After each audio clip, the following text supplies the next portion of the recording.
Good evening, everyone. The time is 7:37. I'd like to call this meeting to order. This meeting is being recorded.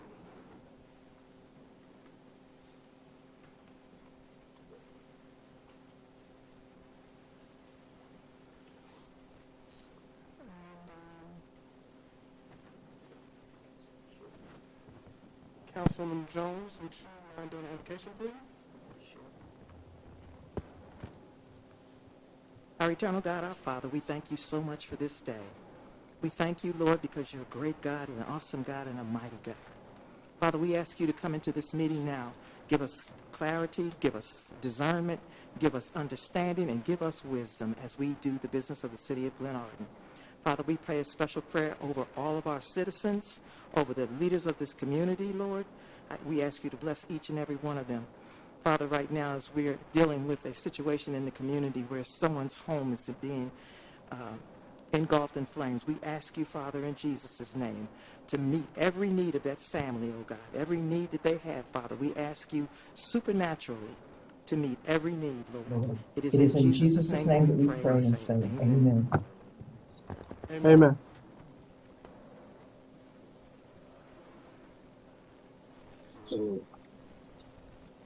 To the roll call.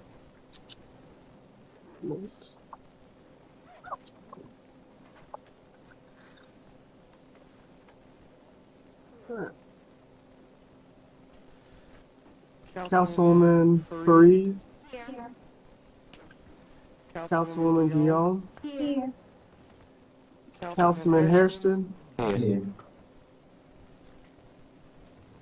Councilman Herring. Here. Councilwoman Jones. Here. Vice President Ferguson. Here. Council President Curtis is here. We have a quorum. Is there a motion to adopt the agenda? So Moved by Councilman Jones, second by Councilman Fareed. Any discussion?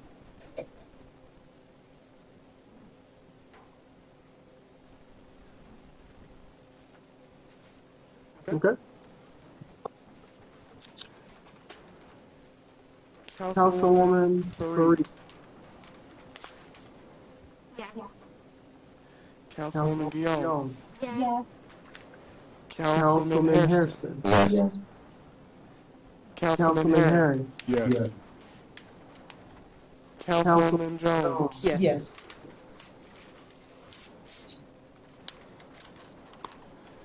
Vice President Ferguson. Yes. And President Curtis is a yes. The agenda has been adopted, and we'll go with the first one up. The meeting minutes. As we went over in our work session, Councilman had an opportunity to review meeting minutes from November 7th, November 15th, November 29th, and December the 5th. Is there a motion to accept these meeting minutes? So Second. Second. In In discussion? All right. All right. Councilwoman Councilwoman Fareed. Fareed. Yes. Councilwoman Guillaume. Yes. Councilwoman Councilman Hairston. Hairston. Yes. Councilman Councilman Herring. Yes. Councilwoman Jones. yes. Vice President Ferguson. Yes. And Council President Curtis is a yes. These meetings have been adopted. Okay. Now moving on to legislation. First up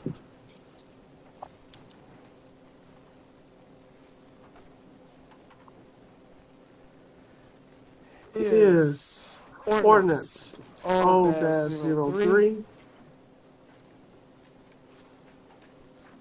2023, sponsored by Councilman Herring. Public hearing was held on October 11th. This is the first, no, it's not the first reading, but it is being read again on this regular meeting, January 23rd, 2023. An ordinance to amend 149-22.1 commercial vehicle parking restrictions. Whereas the city of Glenarden is a municipal corporation of the state of Maryland and operated under Article 11E of the Constitution of Maryland and 5-202 of the Annotated Code of Maryland as amended, and whereas Article 7, 149-14 provides entitled parking regulations providing for restriction on parking commercial vehicles upon residential property, and whereas the City of Glenarden Code, Chapter 149, is intended to give provisions that are in addition and supplementary to the provisions of Maryland Vehicle Law, Titles 11 through 27 of the Transportation Article of the Annotated Code of Maryland, as amended, and in accordance with the authorities specifically granted by such law, and whereas under general provisions of Chapter 149, 149-4, violations and penalties, the Glenarden Code states, violation of any provision of this chapter or any supplement thereto shall be deemed a municipal infraction and shall be punishable as provided in 1-20B of this code. Now, therefore, be it ordained by the City Council of Glenarden, Maryland, sitting in regular session this 23rd day of January, that 1. Article 3, Chapter 149-22.1, commercial vehicle parking restrictions be and is hereby amended to read as follows. No person shall park any commercial equipment or other tractor, trailer, or tractor-trailer combination upon any public or residential property except for the purpose of making local deliveries to said property. B. No person shall park any commercial equipment or other tractor, trailer, or tractor-trailer combination having a gross weight in excess of 1.5 tons upon any commercial property unless the vehicle is registered in the name of the property owner and used in the identified business of the property owner. And C, a violation of any provision of said article shall be cited as a municipal infraction, subject to a fine of $200 payable to the municipality by the person charged in the citation within 20 calendar days of the summons. Be it further resolved and ordained by the City Council of Glenarden, Maryland, that this ordinance is and shall become effective 20 days following approval by the mayor or passage of council over the mayor's veto. Is there a motion to bring this ordinance to the floor for a vote? So moved.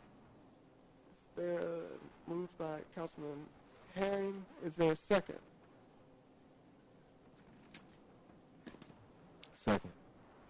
Second by Councilman Hairston. Any discussion? Yes, Mr. President. Councilman Herring. Yes, and I just want to give some background on this piece of legislation. Again, I'm bringing it to try to alleviate some of the parking issues throughout the city. A lot of commercial vehicles are in the city. We continue to, we have an ordinance on the books, but for some reason the courts refuse to accept the fact that we are a municipality and that we can make our rules and make rules and laws that would best benefit our community, and they keep on referring back to the state and what a commercial vehicle is and all of that. So that's why some of these things get thrown out of court. I'd rather move it, like a lot of the municipalities are moving to commercial equipment, which means that the judge doesn't have to consider the weight of a vehicle when it comes down to commercial equipment, because we do have a lot of commercial vehicles that I see sitting around throughout the community constantly. You know, a lot of them outside. You have a lot of pickups with commercial equipment on it, sitting on the street that just sits there all weekend long, or sits there all week, or is in and out of the city, but they sit there all weekend long when they come in. One resident has a big trailer in their driveway, and a commercial vehicle right next to that, and they park all their cars on the street. And it's a serious issue. You know, being in Ward 1 with a lot of seniors in there, I mean, I've seen the number of times an ambulance had to come down the street and park in the middle of the street to get a senior out of their home during an emergency. I've seen where fire trucks had to maneuver their way through these streets because there's so many people parked on both sides of the streets, and a lot of these vehicles, again, are pickup trucks and commercial vehicles. They're not supposed to be in the driveways. I do want to read something that I found very interesting, and I want to read this right quick. And this passage is from, I'll read it first. It says, except as herein elsewhere provided, no junk vehicle larger than a 3/4 ton truck, and or more than 2 axles, and not to exceed 4 wheels, house trailer, motorhome, camper, vehicle with commercial lettering and signs, not including vehicles of a government agency, boat or other similar machinery or equipment of any kind or character, except for such equipment and machinery as may be reasonable, customary, and usual in connection with the use and maintenance of any dwelling, and except for such equipment and machinery as the association may require in connection with the maintenance and operation of the common area, shall be kept upon the property, including public streets within the community, driveways, common areas, and dwelling units, nor, except in a bona fide emergency, shall the repair or extraordinary maintenance of automobiles or other vehicles be carried out thereon. The association may, in discretion of the Covenants Committee, promulgate such additional rules and regulations in this regard as it deems necessary or desirable. And basically, that's from the covenants from the Woodmore Town Center for the HOA. So their HOA does not even allow commercial vehicles on their property, and it's in the HOA. And it's even stricter than ours because it even says, you know, any vehicles that even have lettering on it is considered commercial vehicles. So, you know, that's already in place over in Woodmore. You know, we don't have it in place in my ward, in Wards 2 in existing Glenarden. And I think it's sorely needed because, again, the streets are being filled. People are storing vehicles in their driveways and putting cars on the streets, and it's not fair when, again, seniors are saying they can have visitors come to their house, or they have to park a block away and walk all the way up the block to come to their house. My thing is this, I mean, and I'm not trying to, you know, affect anybody's livelihood, but I mean, the cost of doing business is the cost of doing business. I know it was mentioned about Councilwoman Smallwood's father having a business, and talked to her, and she said her father had to pay, you know, to park outside the city because it wasn't allowed in the city back then, and that was 30, 40, 50 years ago almost. You know, so, you know, this isn't nothing new. I mean, there's a quality of life that we need to guarantee our citizens, and being able to come and go in your house, come and go on your property, and being able to have people come visit you, caregivers or somebody come visit you, is our responsibility as council members. Like I said, I've seen seniors who, you know, or seniors who have adult daycare. The bus can't pull up in front of their house to pick them up. They got to park in the middle of the street. You got to roll the senior all the way out to that bus to get their day, to pick them up, to take them to where they need to go. And it isn't fair, especially when you got people who just have 4 cars parked on the street in commercial vehicles in the driveway. I saw one house on Fifth that has 3 commercial vehicles in the driveway and probably about 4 cars on the street. Add to that, people are running wrongs, and that makes the problems even worse. And I mean, the people deserve some relief, and I don't think it's fair for us to sit here and just look at a few people who may have commercial vehicles and say, okay, we're gonna look after your well-being, while we got probably 5, 6, 7, 6,000 other people in this community that we have to look out for also. They deserve the same quality of life that anybody else get. Again, like I said before, when I was coming up, you didn't park in front of somebody else's house. You didn't park in front of their driveway. People nowadays, they don't care. They're like, it's a public street, I'm going to park where I want to park. And they've told me that to my face. You know, until somebody comes and parks in front of their house, then it's an issue. So I'm just thinking that this legislation is sorely needed. Other municipalities are doing the exact same thing. I talked to Robin Belly Wall. She said Capitol Heights has done the same thing, and I know other ones have done the same exact thing, moved it to commercial equipment. Because again, this parking is out of control in the city, and storing vehicles in the city is another issue. And we got to do something about it. Our seniors need some relief, and to sit there and look at 1 or 2, 3 people, 1, 2, 3, 4, 5, 6, 10 people. Again, you know, one thing I learned when I first got on this council is that you don't vote based on 4 or 5 people. You vote on, if you don't hear from 10% of the people, then you need to vote what's best for the greater good. So that's my feeling. Like I said, again, this legislation is already in place in Woodmore for the HOA. I just wanted it for the rest of the city. Thank you. Thank you, Councilman Harry. Any other discussion? All right.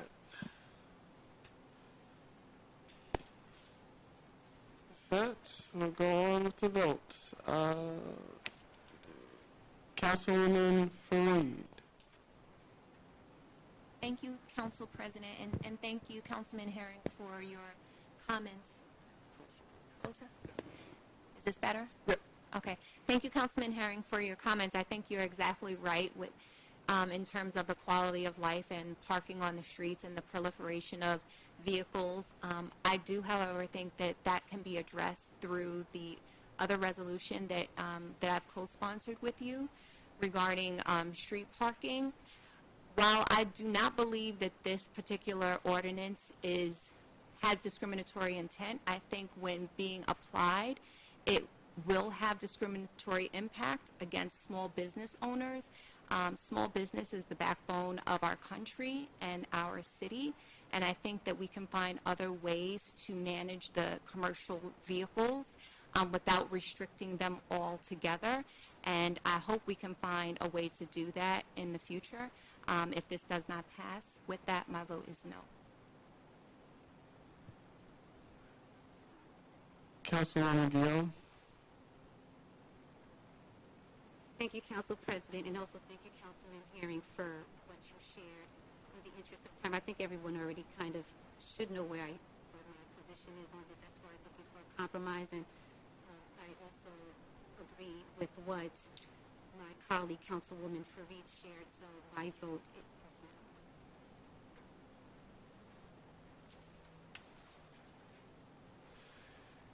Councilman Hairston.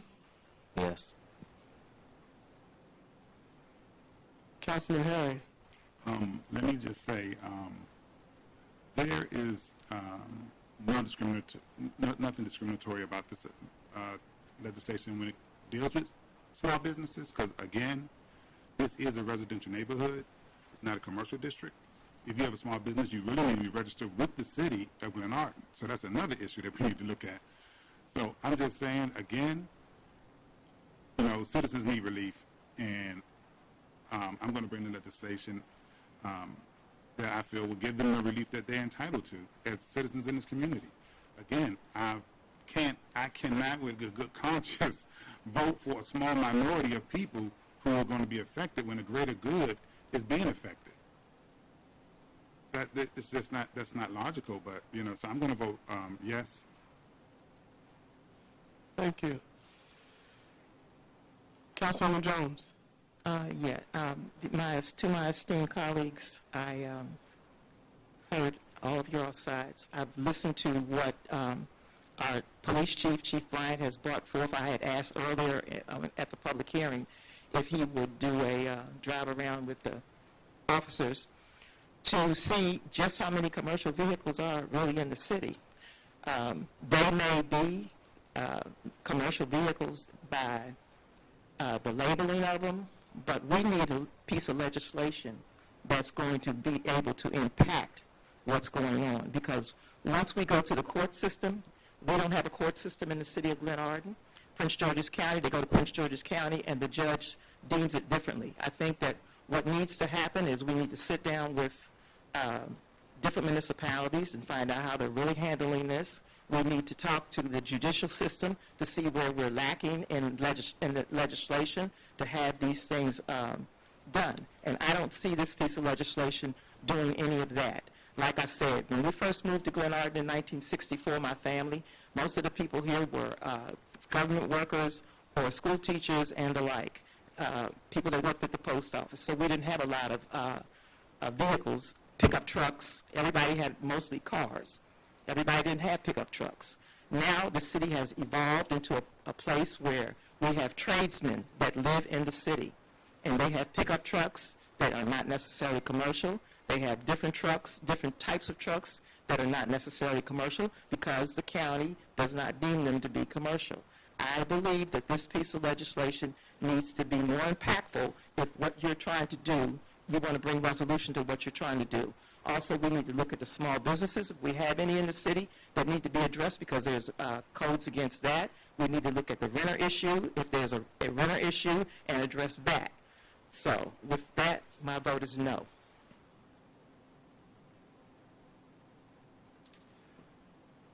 Vice President Ferguson.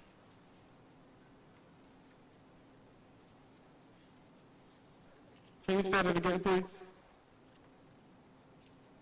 No.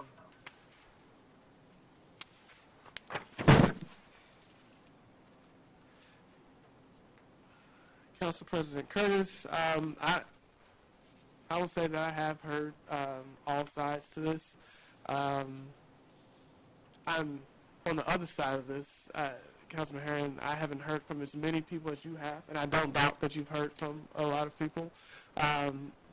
But as you've heard from a lot of people, I've heard more on the opposite side of the aisle, speaking of their livelihood and how it'll be affected if this piece of legislation did pass. At the same time, I also am sympathetic to the plight of those on those particular streets who have to deal with parking issues. I do not think that it's fair if people are subletting their homes and 4 or 5 people are staying in their homes and each of them have a work vehicle and a personal vehicle. I do think that there's a common ground that can be reached here. We just haven't reached it yet. And so with that, I am going to abstain from this vote. Mr. President, before you call a vote, so I will change my vote to no so that I can bring it back, because I will be bringing it back. Again, like I said, I think it's really strange that people tend to lean more toward commercial than our residents.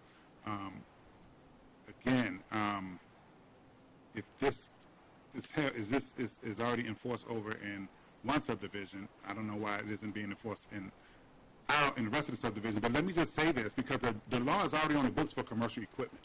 And I am going to ask that it be enforced as it is. And if I got to go around and find out what they consider a commercial vehicle is and point them out, and I will. Because, again, Chief O'Donnell had no problem addressing these issues. And a lot of the vehicles were taken out of the city.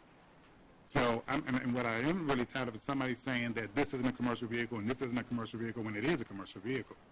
So the law is still in the books. I'm just trying to make it much easier for us to get through the court system without having to go through all this rigmarole and have things thrown back. Again, I've been in Glenarden all my life. I've seen what the people have to deal with. I've seen it when it was not congested. I've seen it when it was congested.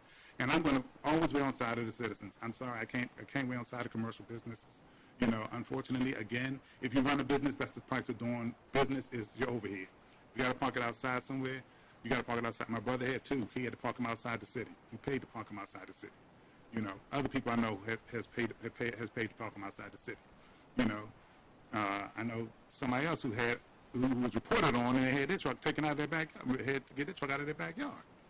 You know, so I'm not understanding again why all of a sudden now that the more concern is out there for these people who are running businesses who are basically making a profit off the city, but yet they can't pay for their overhead to put their vehicles wherever they need to put it outside the city and allowing our citizens to have somewhere to park. So I want to change my vote to no, and I will probably be having it on the agenda for the next 3 years. Thanks. Thank you, Councilman Herring. Yeah, 5 noes, 1 yes, 1 abstain. This does not pass. All right, next up is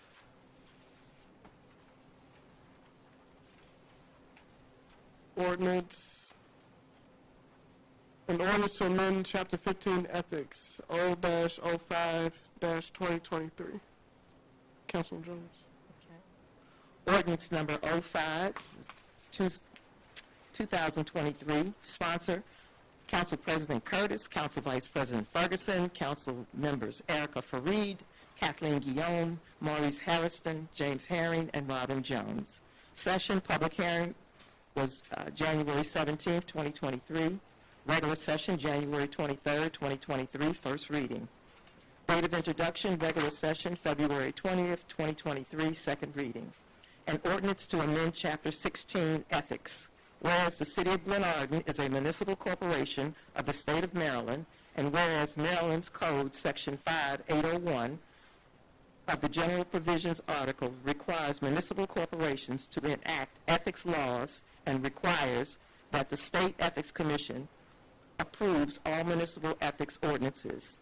And whereas the Maryland General Assembly enacted House Bill 363 and House Bill 1058 during the 2021 legislative session, which added new laws to the Maryland Public Ethics Laws and requires local governments to incorporate certain changes into their respective ethics ordinances, and whereas the City Council finds it necessary and in the public interest to amend Chapter 16 to comply with the state-mandated ethics code requirements.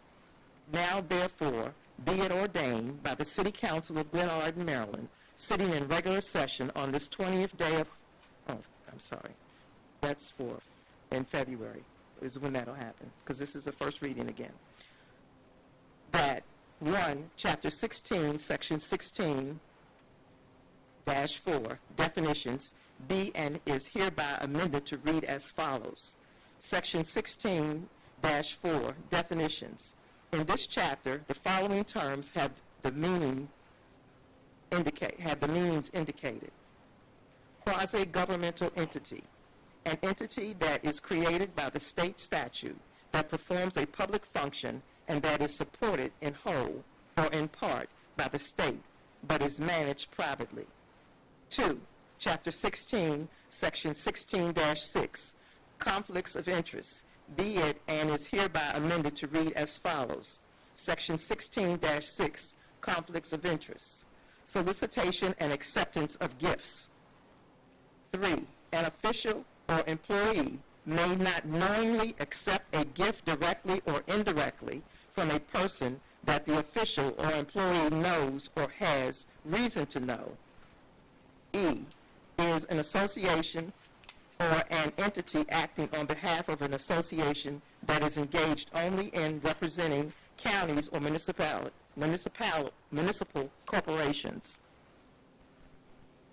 H, disclosure of confidential information other than in discharge of official duties. An official or employee or a former official or employee may not disclose or use confidential information that he or that the official or employee acquired by reason of the official or employee's public position or former public position, and that is not available to the public for the economic benefit of the official or the employees or that of another person. J, an official or employee may not retaliate against an individual for reporting or participating in an investigation of a potential violation of a local ethics law or ordinance. 3, Chapter 16, Section 16-7, financial disclosure. Local elected officials and candidates to be local elected officials. B, and is hereby amended to read as follows. Section 16-7, financial disclosure. Local elected officials and candidates to be local elected officials. D, public record. Number 5, the commission or the office designated by the commission shall not provide public access to information related to consideration received from the University of Maryland Medical System, a government entity of the state or local government in the state of, a quasi-governmental entity of the state or local government in the state. F, an individual who is required to disclose the name of a business under this section shall disclose any other names that the business is trading as or doing business as. FG, contents of statement. 4, gifts. The statement filed under this section shall include a schedule of each gift in excess of $20 in the value of a series of gifts totaling $100 or more received during the reporting period or on behalf of, directly or indirectly, any other person who does business or is regulated by the city or form an association or any entity acting on behalf of the association that is engaged only in representing counties or municipality or municipal corporations.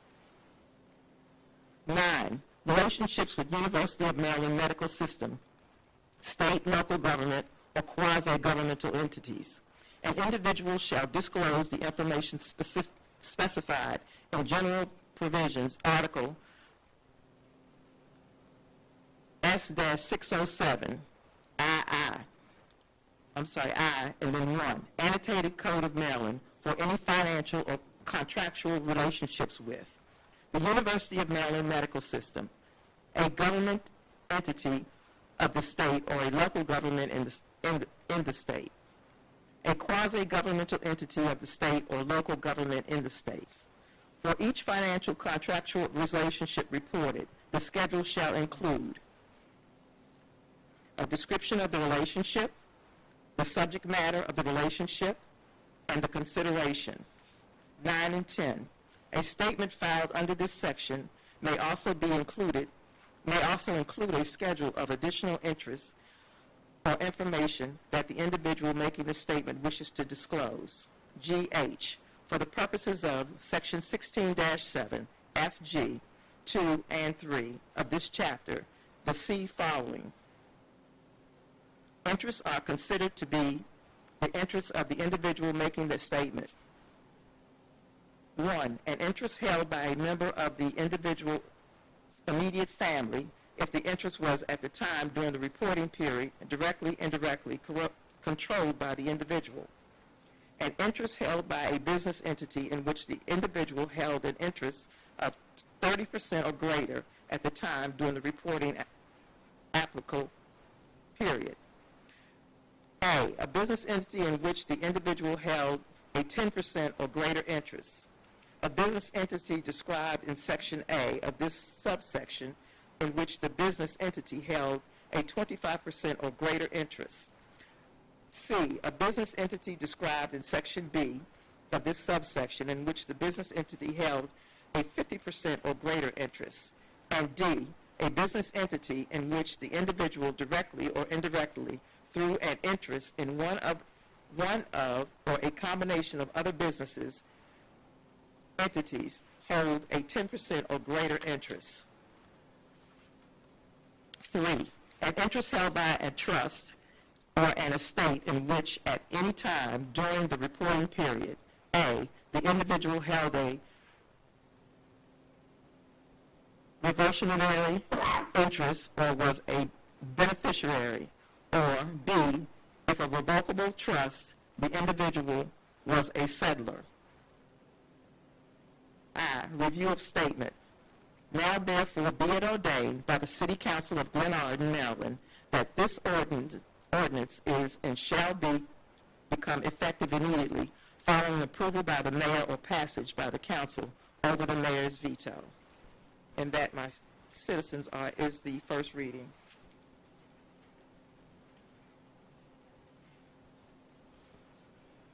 Is there a motion to bring this to the floor for a vote?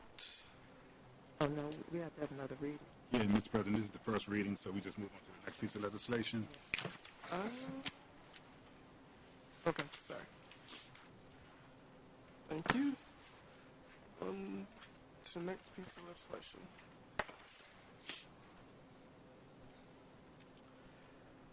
Next piece of legislation is R20-23, resolution to draft and award a contract to Thomas Michael for American Rescue Plan Project Management Services. The sponsor is Derek Curtis, Council President, across the administration. Public hearing was held on January 17th and introduced on January the 9th. Whereas the City of Glenarden's administration recognizes the need for a professional project manager to manage the existing American Rescue Plan Act funds, as well as the programs, initiatives, and plans specified by the mayor or city council that use the aforementioned funds. Whereas Thomas and Michael has shown to be the most responsive bidder, and whereas pursuant to the consulting proposal, Thomas Michael will provide management over federal funds received from the coronavirus state and local fiscal recovery funds, SLRF, under the American Rescue Plan Act of 2021 for the set price of $300 per hour with a maximum value of $108,000 through the entire 24-month contract term. Whereas, in accordance with the Charter Section 823, the administration recommends that it is in the public best interest that the consultant agreement with Thomas and Michael be drafted in accordance with the consultant proposal and be approved by the City Council, and that the mayor or council president be authorized to sign on behalf of the city. Now, therefore, be it resolved by the City Council of Glenarden, Maryland, sitting in regular session this 23rd day of January 2023 as follows. That the consultant proposal be drafted substantially the form as attached as Exhibit A, B, and it is hereby approved. Number 2, that the mayor or council president be and is hereby and is authorized to sign the consultant agreement. 3, payment for services shall be taken from the American Rescue Plan line item 20.38.10.7130. And 4, the resolution shall take effect immediately upon passage. Okay. With that, is there a motion to bring this resolution to the floor for a vote? So moved. Is there a second?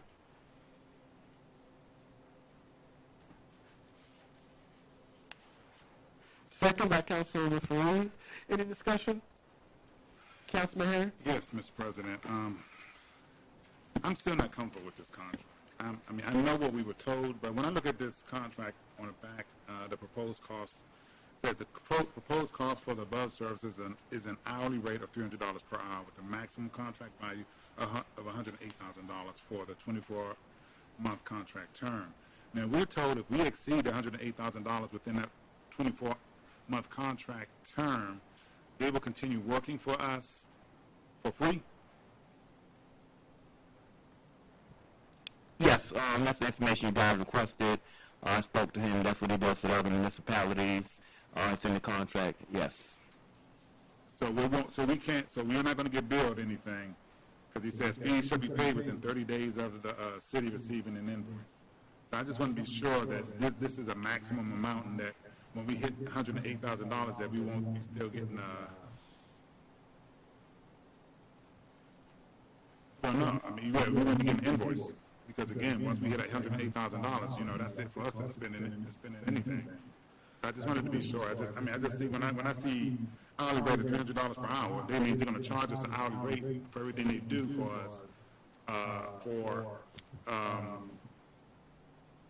the next 2 years. And like I said, we can exceed $108,000 real quick, real fast. So, all right, I just wanted to be sure on that. Okay.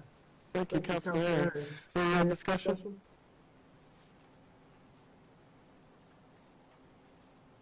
Okay. Hearing none, we'll go for a vote. Second. Councilman Fareed. Yes. Councilwoman Guillaume. Yes. Councilman Hairston. Yes. Councilman Harris. Yes. Councilwoman Jones. Yes. Vice President Ferguson. Yes. And Council President Curtis is a yes. This resolution passes.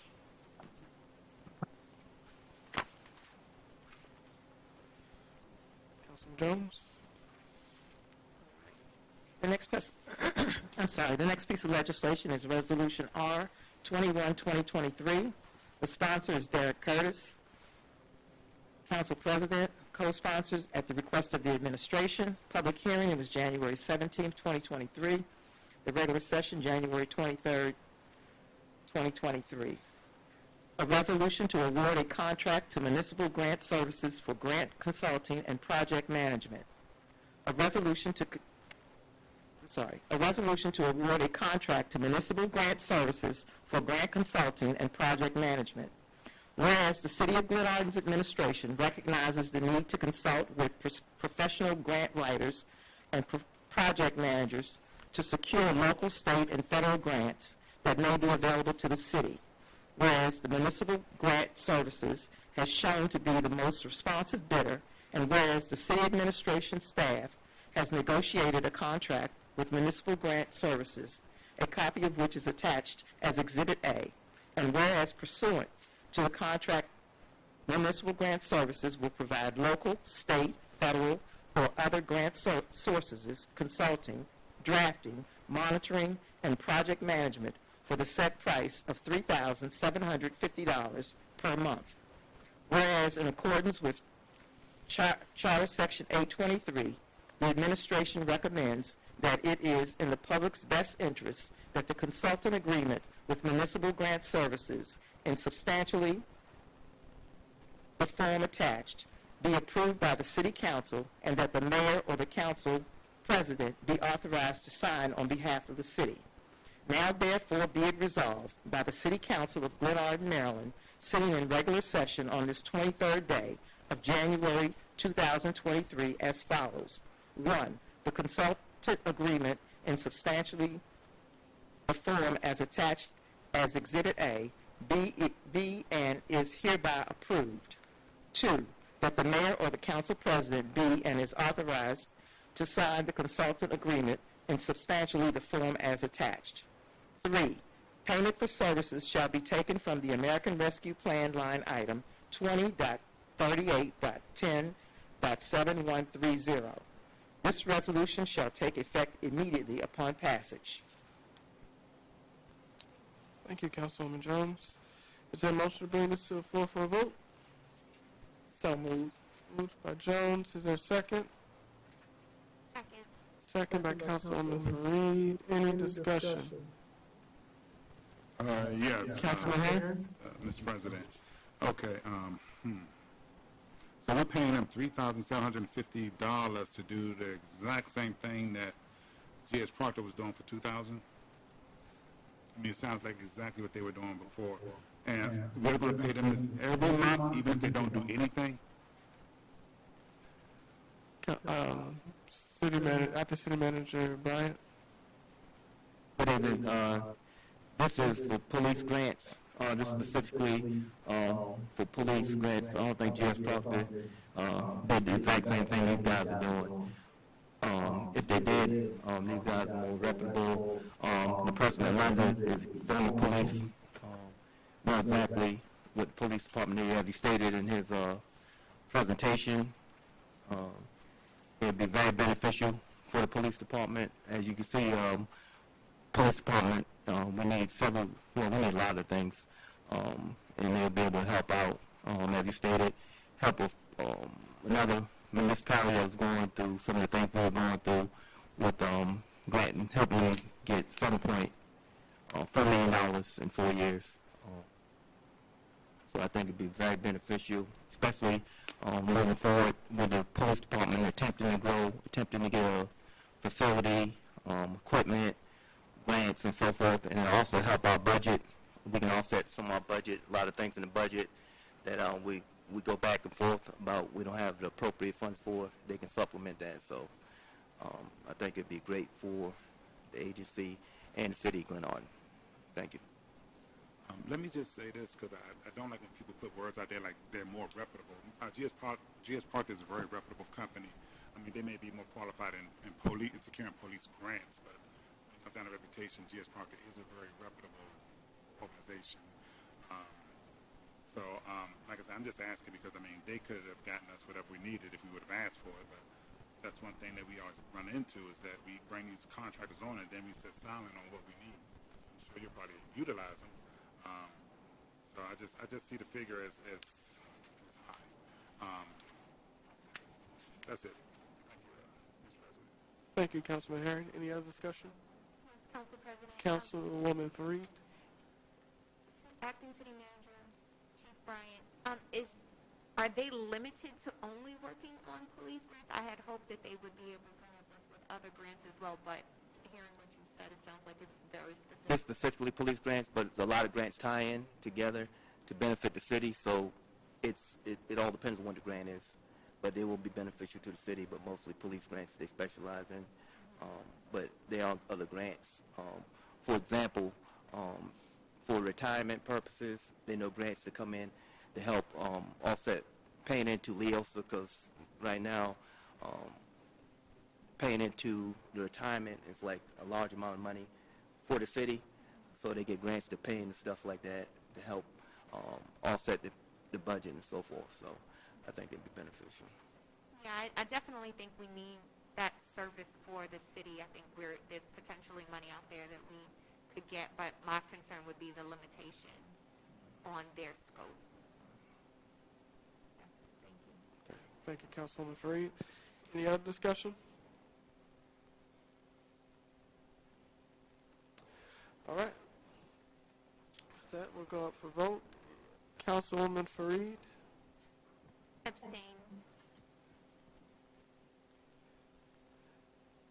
Councilwoman Guillaume. Abstain. Councilman Hairston. Abstain.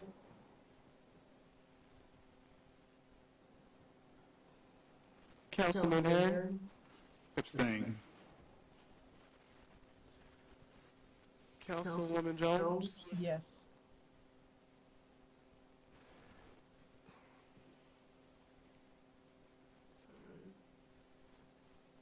Councilwoman Ferguson.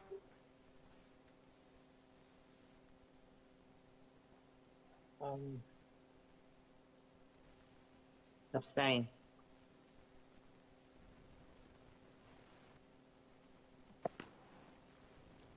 Council President, yes. This resolution currently fails with 2 yes and 5 abstains.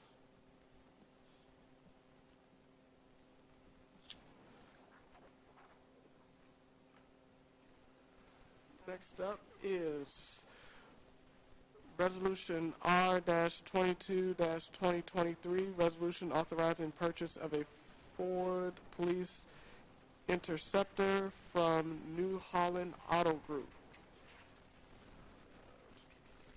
Public hearing was held on January 17th. It was introduced on January 9th, and it's being read today on January 23rd.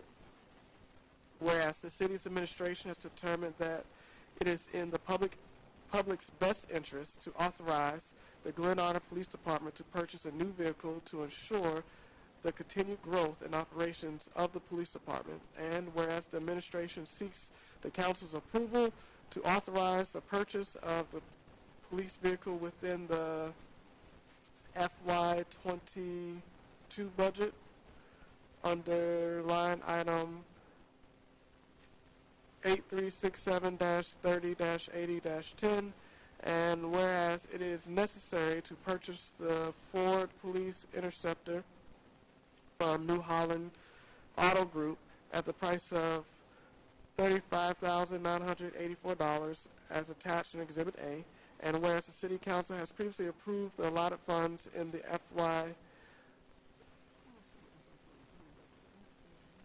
FY23 budget to purchase the Ford Police Interceptor SUV, and whereas due to supply chain disruptions, the police department has only now procured the specified vehicle, however, have identified the necessity of receiving the specially ordered police vehicle, and whereas in accordance with Charter Section 818C, the administration has found that the Commonwealth of Pennsylvania has conducted a similar competitive bid and procurement process to that of the City of Glenarden to authorize a purchase from New Holland Auto Group for the purchase of vehicles attached hereto as Exhibit B. Now, therefore, be it resolved by the City Council of Glenarden, Maryland, sitting in regular session this 23rd day of January, as follows: that the purchase of a 2022 Ford Police Interceptor utility from New Holland Auto Group for a total amount of $35,984 per the invoice attached as Exhibit A to this resolution. B, and it is hereby approved. And number 2, payment for a vehicle shall be made from line item 8367-30-80-10, support equipment, police cars under capital project function within the fiscal budget. And 3, this resolution shall take effect immediately upon passage. Is there a motion to bring this resolution to the floor for a vote? So moved. Moved by Councilman Jones. Is there a second? I will second it. Councilwoman Curtis. Any discussion? Yes, Mr. President. Councilman Herring. Okay, here we go again. Again, so when did we take delivery of the vehicle? Do we know? Acting City Manager Bryant. That was my vehicle. I think we picked it up July. I think July. It was on back order, so it came out the other budget. Okay. We had to order it in advance. Oh, it came out of Yeah. So it was correct. FY22. Yeah, 22 is right. July 2022? July Yes. 2022. Okay, so I get. So why was the PO done September 13th, 2022? So the car was picked up before the PO was even filled out? I'm pretty sure the PO filled out because we had to submit the PO when Captain Jackson got all the paperwork to submit it. Once we found out it was approved in the budget. So. Okay. Again, I really am really it's just me upset that this actually is coming to us now, and I understand, Chief, you have nothing to do with this. Again, we've even picked up the car before we even did a purchase order, and that's another violation of our purchasing policy. And I'm not understanding how I got to this point that we're voting on something backdated, basically, which should have come to us back in July before you even picked up the car. And I'm not even seeing how a check was even cut without the proper paperwork and authorization. So, I have a major problem with this. The purchasing policy has gone, I've been on here for 18 years and I've never seen this. I've never seen this happen where a check was cut without a resolution for over the required amount of anything over, before it was $2,000, now it's $6,000. And I'm just trying to figure out how we got to this point.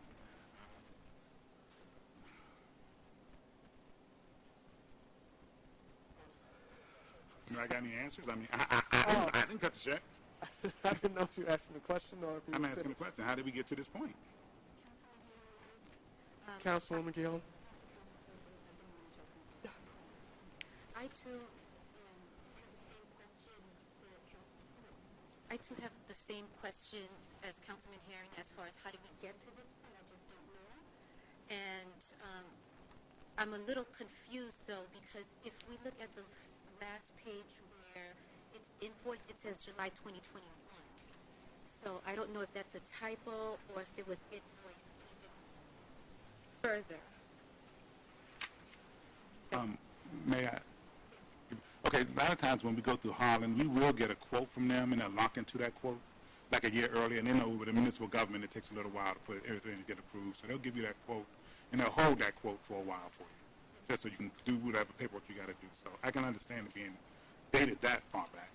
Okay, so July 2021 and then July 2022? Yeah. Got it. Thank you. Any other discussion? Yes, Councilman President. Councilwoman Fareed. Yes, I agree. I feel like I'm in a situation where I have to vote. Like, I'm not sure why we're even voting on this. I mean, I understand what the policy is in regards to that amount, and we should have done it before. But now it seems like if we don't vote for this, what would happen? It's already been purchased. I do have a broader issue. I know I'm hearing this sounds very familiar. I recall having this conversation at the start of our term, and we were provided with the information that these vendors know that we're sort of good for the money, and so they will provide these things without actually, in some cases actually receiving a payment, and then we're held accountable for paying for it. So I think we really need to look at our policy agreements with vendors, et cetera, so that this is not happening. Because what if we were in a position now, especially going from September or July when it was actually came into our possession until now, and we didn't have the money for that? What if we had reallocated that money to something else? What would we be doing now? So, I mean, I am going to support this because it's like, what's the point of even voting on this, number one? But number two, I think the broader issue is, how are we able to why are these companies allowing us to take possession of items and we haven't followed our process? Why does this keep happening? Mr. President, may I? Sorry, I'm just, that's, I mean, you can answer it if you know the answer, but that's, my statement. Well, Thank you, Councilman. Yeah, I mean, we've done a lot of business with Hartman. I think we bought these 10, 11 cars from them. So they know we're good for it. So that's being, they don't look for resolutions from us. They don't care. They just want their check. We like I said, we bought a lot of vehicles from them, and I know they've been very accommodating when it takes us a long time to get these vehicles. Like you see the invoice is 2021, but we didn't pick up the cars until 2022, and they had maintained that price. So. Well, I mean, sorry, Councilman Fareed. Yes, thank you.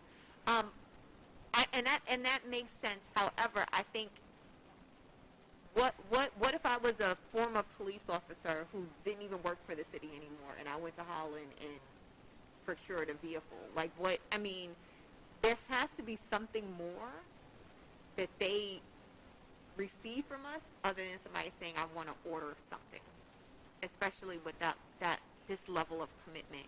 So maybe we need to have a conversation with Holland about what the appropriate purchase method is when dealing with the city of Glenarden. I'm not sure, but these after-the-fact purchases for such large amounts is just not good business. Can I ask a question, Councilman? Yes, Councilman So Harris. is it on Harlan or is it on us? Like, if y'all saying that they just held it because of the relationship, I don't think that has nothing to do with Harlan, does it? That more so has something to do with how we did our stuff on our business on our end, right? Or I always say in my bugging. So what I was speaking on specifically is the fact that they would be expecting us to pay for it, right? Like, so what I'm saying is that when we go purchase something, we need a bit more than someone just saying, I want to purchase this. I don't know what was provided to Holland in order to make the purchase, but I absolutely agree that from a payment perspective, that shouldn't have been cut, but Holland also shouldn't have given us the vehicle either without a payment. So, Councilwoman Jones. I believe that Holland has a relationship with one of the persons in the police department. That's why it's not like any police officer can go to Holland and say, I want a vehicle. They know a specific person, that being Captain Jackson, that they can, they know is the procurement person that has always procured the vehicles for the city of Glenarden. So it's not like any officer that worked here before and can go to Holland and say, or even me can go to Holland and say, I'm City Councilwoman Robin Jones and I want a vehicle. So they have a specific person that they do business with. Do you have anything else? Well, what if Captain Jackson was no longer part of Glenarden? What will we do then in order to procure vehicles from Holland? I'm sure the chief would go to the dealer and let them know, whoever our chief is, would then, if Captain Jackson is no longer with the city, then the chief of our police department, I'm sure, would be responsible enough to go and accountable enough to go to Holland or whoever and let them know that this person is no longer, you're going to be dealing with me or my assignee. I hear you. I just think this seems like a very informal process for such significant expenditures. Thank you, Councilwoman Farine. Acting City Manager Bryant? Yes, just to make some clarifications real quick. As Councilmember Herring stated earlier, and a lot of times, and just to clarify for you guys, these vehicles, especially because of the COVID crisis in the municipalities and police departments in general across the country, want to procure vehicles. Once we found out the budget got approved, Captain Jackson, because of his relationship, was able to procure vehicles for us to get us on the list to get vehicles in a timely manner. Just like right now, we still have 2 vehicles that we still don't have from those guys that we purchased in the last budget. So it's a process. It's a long process. It's a relationship. I met the individuals, the managers, and so forth. Lieutenant Robinson, which is our command staff, the captain, lieutenant, and myself, develop a rapport with these guys. We do have a relationship with them, and it's beneficial to us because a lot of municipalities are also still waiting for vehicles. We're still waiting, but we probably have the last 2 vehicles next month. It's a process, and you see the dates and stuff on there. You have to procure them in advance. Like Councilman Harrison said, it won't be on them. It's on us. And as I stated, once I became acting city manager, just learning the process of being acting city manager, going through the process, trying to find out the ins and outs. The reason you see these is because a lot of these I saw, and after talking with the treasurer, we was like, hey, did we have this, and that? These vehicles were procured a while back, and we just I wanted to make sure and be transparent that we had everything in place. From the police department with the budget, the practice been, if the money's been approved in the budget, we prepare purchase orders downstairs.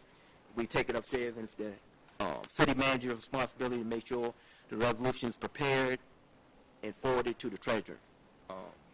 Once I came in city manager, going through all the stuff, doing all the checks and balances, these are things I discovered, so I wanted to bring and be transparent about it and make sure they're done in a professional and transparent manner. So that's why we're here with these from me as acting city manager. Thank you. So before we go into the vote, let me say a couple things. I think last week it was said that over $100,000 in purchases were made by the treasurer, which is not true.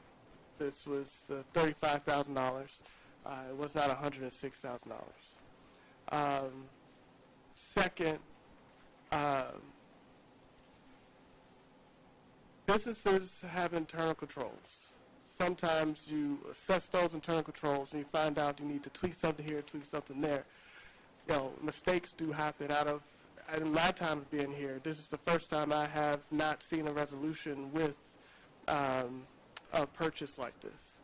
So from my vantage point, this is the first time it happened. There's been more times, so 99.9% of the time, resolutions have been presented with purchases exceeding $6,000. And I know the treasurer has been under, some heat for this, but I will say this is not the treasurer's fault because the treasurer cannot make payments in and of by himself. I pulled the check. I signed the check. Mayor Cross signed the check, and the treasurer signed the check. And accountability is important in the city. It's important to me. And so whenever I'm in charge, I have to be held accountable, so the buck stops with me. I signed the check. Dean would never have made this purchase without me signing the check. I looked at the budget. It was in the budget. I looked at the purchase order. It was in the purchase order. I overlooked the resolution. So the issue is not with the treasurer who is successful 99.9% of the time. This is, I have to be held accountable. I remember when I made a snafu in a newspaper, and I had to go back and retract it for the budget last year. Hey, mistakes happen. It's important that we own them, we learn from them, and we move forward. So this is on me. I apologize to the citizens for overlooking this. I apologize to my fellow council members for overlooking this. And hopefully we can, Treasurer has already put some policies and procedures out there that we can all take a look at and make sure that we're tightening up our internal controls. So with that, Council President, can I say something? Councilman Hairston. So I think that's honorable that you taking the hit, but it went through 3 hands, so everybody gonna have to take the hit for it. Like one person, we all gonna burn together. So really, we just need to find out how we prevent it. What's the preventable measures? But it's cool that you taking the hit for it, but at the end of the day, again, we all gonna burn together. They're not just gonna look at you or you. We all represent the city. So at some point, we gotta learn how to unify and do stuff the right way. That's just where I'm at with it. Mr. President. Thank you, Councilman Hairston. Councilman Herring. Let me say this, because we have policies in place for a specific reason. And those policies in place says that nothing shall be paid for anything over $6,000 unless it has council approval. That is not a hard internal control issue. That is not a complicated internal control issue. And again, there's been plenty of times when I was council president and other people council presidents, we don't always get the resolutions for the checks that we sign. The check should not have been cut. That's the bottom line. If it says that in the charter, any payment over $6,000 needs council approval, you need a resolution for that. So, no, I'm not sitting here taking the heat for nobody. Now, y'all can be admirable if you want to be, but I'm not. Because I didn't do it, because the rules were not followed. And you want to sit here and say it's on you, that's all well and good, but I don't think that's the truth. That's not the truth. The truth is the policy was not followed. The $6,000 policy that we have in place has been in the charter for years, and before that it was $2,000 for 20 years, was not followed. And I still don't understand how a check was even cut without a resolution. So to sit here and just say that, that sounds all well and good, but again, responsibility is where responsibility is. You take the job and you have to accept the responsibility for what you do, for your mistakes. And I don't care if it's 1 or 2. We had a treasurer and this is no reflection on you, Mr. Stewart. We had a treasurer that made a mistake and he walked away with a whole bunch of money because people weren't looking. People weren't paying attention to what was going on, and saying that it's a good guy, but, I'm just saying that policies are in place for a reason. And one mistake can mess up everything. And I'm just saying again that no, I'm not taking the heat for it, and no council members up here should take a heat for it, and no, the mayor should not take the heat for it, because the mayor did not cut the check, you did not cut the check, and none of us up here cut the check. The check was cut by the treasurer. He is responsible for our funds. He is responsible to make sure that the rules and regulations are followed based on that. He's been here 2 years. He's cut a number of checks, and he's followed the policy. I don't understand how this got through. That's why I'm surprised.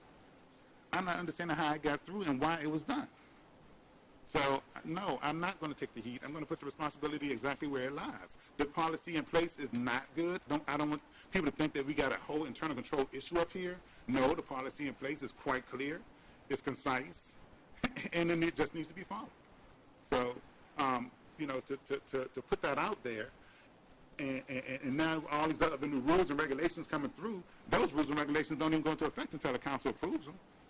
So the interim policies, I'm like, I don't know. I cannot sit idly by and have the citizens think that we did something wrong when we didn't.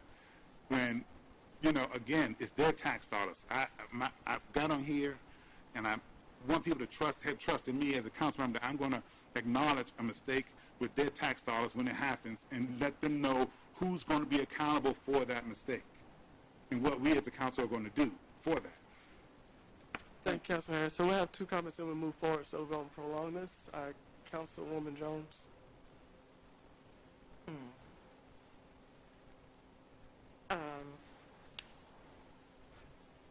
is strange. Because when we had city manager, Mr. George was our city manager, and we had the parking lot paved. $75,000 was in the budget. He sent a letter to the attorney. The attorney told him, well, if it's in the budget, go ahead and do it. There was no resolution written for that. The job was done. So I don't understand how we're making a big hullabaloo over this. This was just one mistake, and I do have the letter from the attorney that was sent to Mr. George that told him that it was okay to do that, and it was sent to Mr. Dean, and I will provide that information to the council. So, I mean, because it's something that was in the budget. These vehicles were in the budget because somebody put the cart before the horse and went and procured vehicles, and then came back. Okay, now we have to pay. What do you do as a treasurer? Okay, you've already procured the vehicles. The people are looking for payment, and somebody didn't submit the paperwork the proper paperwork, so that would have went to the council. Then you don't stand there and not pay somebody or not pay a vendor when they've been in good faith, have been working with us all these years. We're here now trying to correct the issue. We've admitted to the mistake. We're trying to correct the issue, and we're being sit at a standstill because nobody has enough compassion to say, okay, this happened, we learned from it, we move forward. Thank you. Thank you. The final point I'll make before we vote is that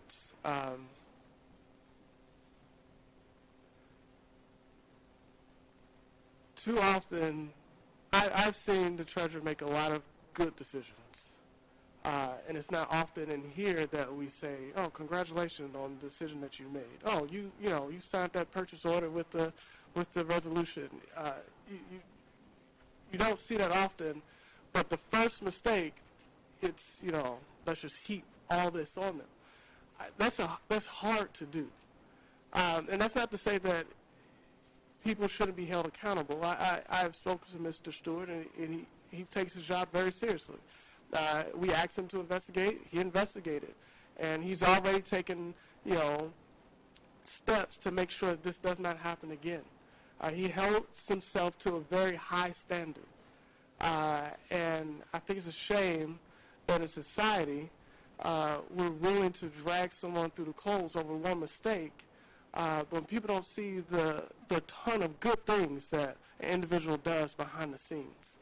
And so I respect what everyone said up here. There's points to what people say about accountability. The treasurer has held himself accountable. He's put things into place, and I'm looking forward to those controls being 100%, successful in the future. But I just want to say, in this moment, Treasurer Stewart, thank you for all the times that you do get it right. It's not that often that is recognized. So for all the times you get it right, thank you. And thank you for owning a mistake and being willing to move forward. With that, Mr. President, before you did mention the mayor's name about signing the check, and I think she should be given the opportunity to speak on that. We're moving forward with the so you're going to speak on it? You're saying she violated the rules. You violated the rules. I never said that she violated the rules. You said it's on you, the mayor, and the treasurer because you all signed the check. So you sat there and was able to give your explanation on why you did it and everything, but you're going to sit there and leave the mayor out there just saying, okay, she violated the rules and she can't speak out on it. Is that what you're saying? Never said that the mayor violated any rules. You said that it's on all three of y'all. I said that it is on me. You did not. You said you signed the check, the mayor signed the check, and the treasurer signed the check. So you're saying all three of y'all are at fault. The responsibility goes over as well as the council. And that's why I said I'm not taking responsibility for that. That's fine. You don't have so to. I'm just saying. Well, I'm not going to. You know, but I'm just saying, I don't think it's fair to sit there and allow the mayor to put her name out there and then not give her opportunity to say what she needs to say on that subject. I'm not saying going off on any other subject. I'm just saying on that subject in particular. So, you know, I mean, she could probably say something during her comments, but I think it's only fair give her the same opportunity that you gave yourself to speak out on all of that and say what you needed to say. Thank you. And for the record, I gave opportunity for me to to hold myself accountable. The mayor can say whatever she wants in her moment when she reports whatever she wants to report. For record, I do not think the mayor did anything wrong here. I took responsibility for my actions. In these motions, the way I try to handle them is I give the council an opportunity to speak before we vote. She is not a council member. She does not have a vote in this resolution. So therefore, we'll move forward. Councilwoman Fareed. Yes. Councilwoman Guillaume. I'd like to just restate certain things real quickly. I do feel that on the onset when Councilwoman Fareed stated that don't even understand why we're voting on this when the act has already been done. That's how I feel personally. And I also feel that once the purchase was made and once the vehicles were here, prior to a check being cashed or signed, we should have had this brought forth to us. So this is not on you, acting city manager, because you are not acting city manager. So with all that, because of this, I am abstaining.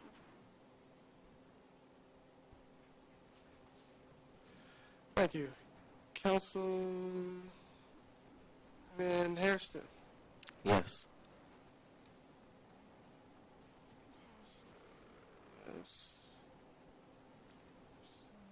Councilman Harry?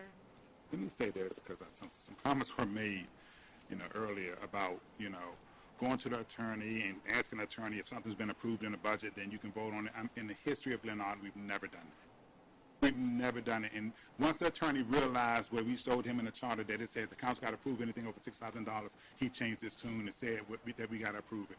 So the previous city manager went to him and just gave him this one excerpt, and that's it. Oh, it's approved in the budget. So can we vote on it? I mean, can we buy it? Oh yeah, sure. Because he didn't give the attorney the full detail. Once we gave the attorney the section of the charter that says anything over $6,000 have to be approved by the council, then the attorney said it has to be approved by the council. So that Mr. George, now I'm really tired of hearing about Mr. George, because Mr. George is not the savior of Glenarden. Mr. George he's up in Greenville. Let him do what he's doing up there. But again, and the reason why we have to vote on this, because if the auditors pull this and there's no resolution attached, we'll get dinged in the audit with this. That's one thing. And they go through all major purchases to see that we follow proper policy and controls and have the resolutions attached that are supposed to be attached. So my vote is yes. Thank you, Councilman Harry. Councilwoman Jones. Before I vote, yes, we do need to have in place documentation to say what the city has done. And this is what this resolution is doing, is putting documentation in place to say this is what was done.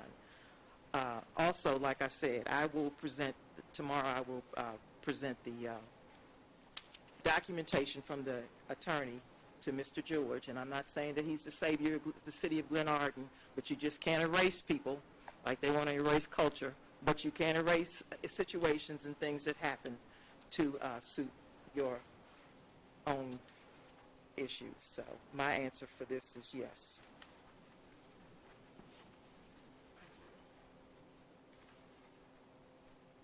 Councilwoman Ferguson. Yes. And my vote is yes. 1, 2, 3, 4, 5, 6. Resolution passes. Sure. Before we start, Mr. Simpson, could you look to see if these outlets have power? I think the switch is in there.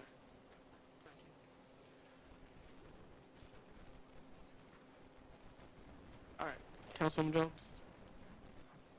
Resolution number R23, 2023, sponsor Derek Curtis, Council President, Co-sponsor at the request of the administration. Public hearing, January 17th, 2023. Regular session, January 23rd, 2023. Date of introduction, January 9th, 2023. A resolution authorizing the purchase of 2 Ford police utility vehicles from New Holland Auto Group.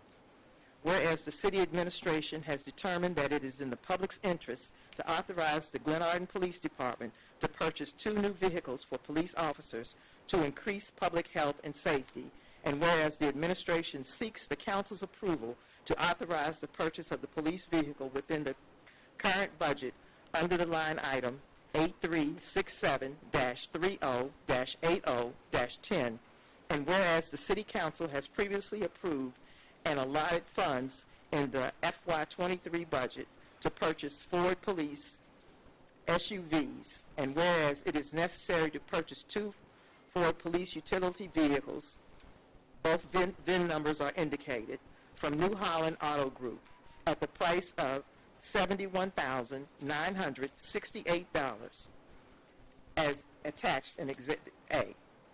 Whereas in accordance with the Charter, Section 818C, the administration has found that the Commonwealth of Pennsylvania has conducted a similar competitive bid and procurement process to that of the City of Glenarden to authorize a purchase from New Holland Auto Group for the purchase of vehicles attached hereto as Exhibit B, and now, therefore, be it resolved by the City Council of Glenarden, Maryland, sitting in regular session this 23rd day of January 2023 as follows.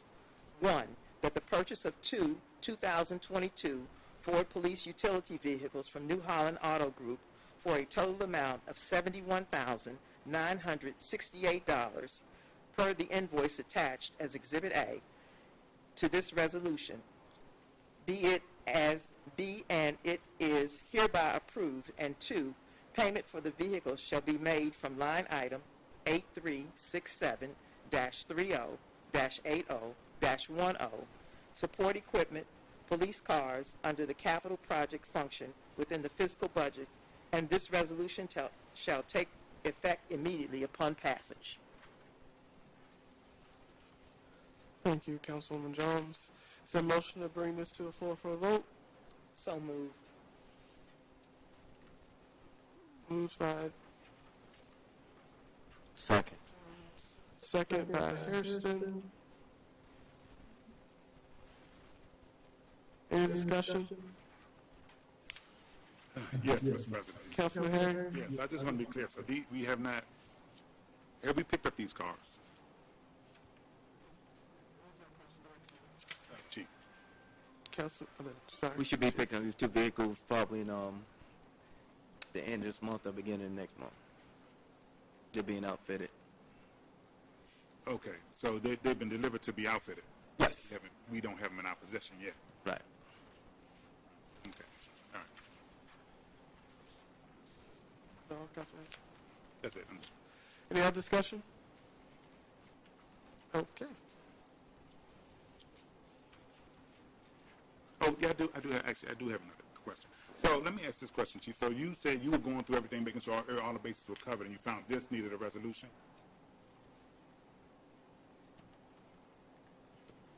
Yes, sir. You went through and found out that it needed a resolution?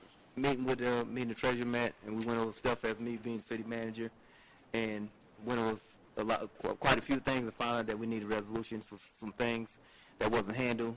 While the previous city manager was here, so I wanted to find out and make sure that we was on the same page.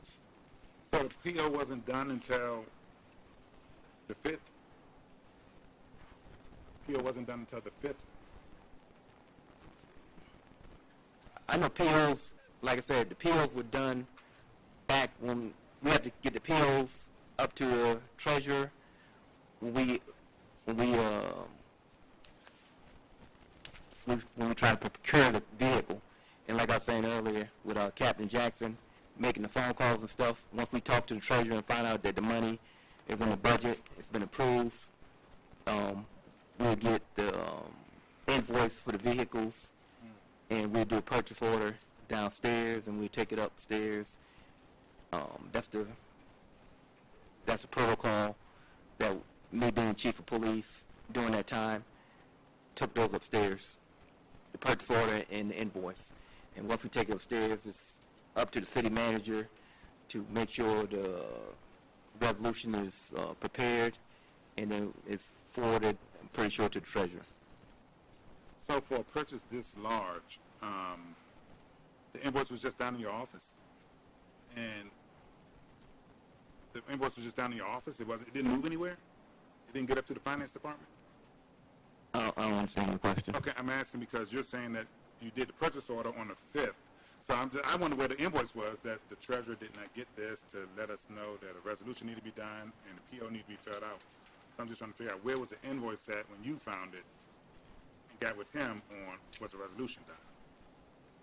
So was the invoice down in the police department, or was it up in finance, or was it on administrative desk, or?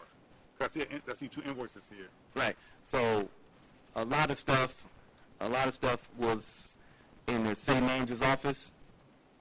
So I went in the city manager's office and started going through stuff. I had human resources, Ms. Schultz. She went through a lot of stuff with me. We found a lot of things, a lot of folders and stuff, going through different things. And once we found a lot of stuff, we took it down to, well, she gave it to me, and I took it down to the treasurer's office, and we discussed a lot of these different resolutions that you see here tonight. All right, thank you. Yes, sir. Thank you. Councilwoman Fareed, Yes. Councilwoman Guillaume, Abstain. Councilman Hairston, Yes. Councilman Harry, Yes.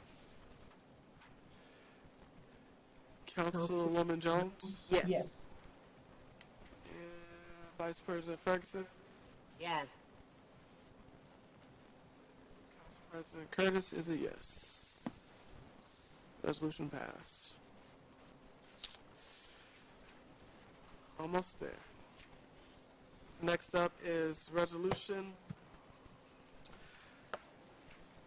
R-24-2023, a resolution to increase salaries for the Gold Room staff. Sponsor is Derek Curtis, Council President. Co-sponsor at the request of the administration. Public hearing was held on January 19th. It was introduced on January the 9th and being read today on January 23rd. Whereas an equitable pay structure with competitive salaries is essential in attracting and retaining a skilled, motivated workforce, thereby increasing the level of service to our residents and clients, and whereas salary increases can have a beneficial effect on employee productivity and satisfaction when properly applied. All employees are affected by the increased cost of living. Whereas our current rate structure for the Gold Room crew member is 25 cents above the minimum wage, $13.25. The average salary for like positions is $15 to $20 per hour. And whereas salaries are slightly above minimum wage, they are far below the norm. And whereas the last adjustment to the salary in the FY22 budget is coordinator $21.29, crew chief $14.51, crew member $13.50. Whereas the proposed rate increase are coordinator $25 an hour, crew chief $16.50 an hour, and crew member $15 an hour. Whereas rewarding staff employees with an appropriate cost of living pay increases would have the greatest overall effect in retaining and attracting a skilled, experienced, quality-driven, and productive workforce.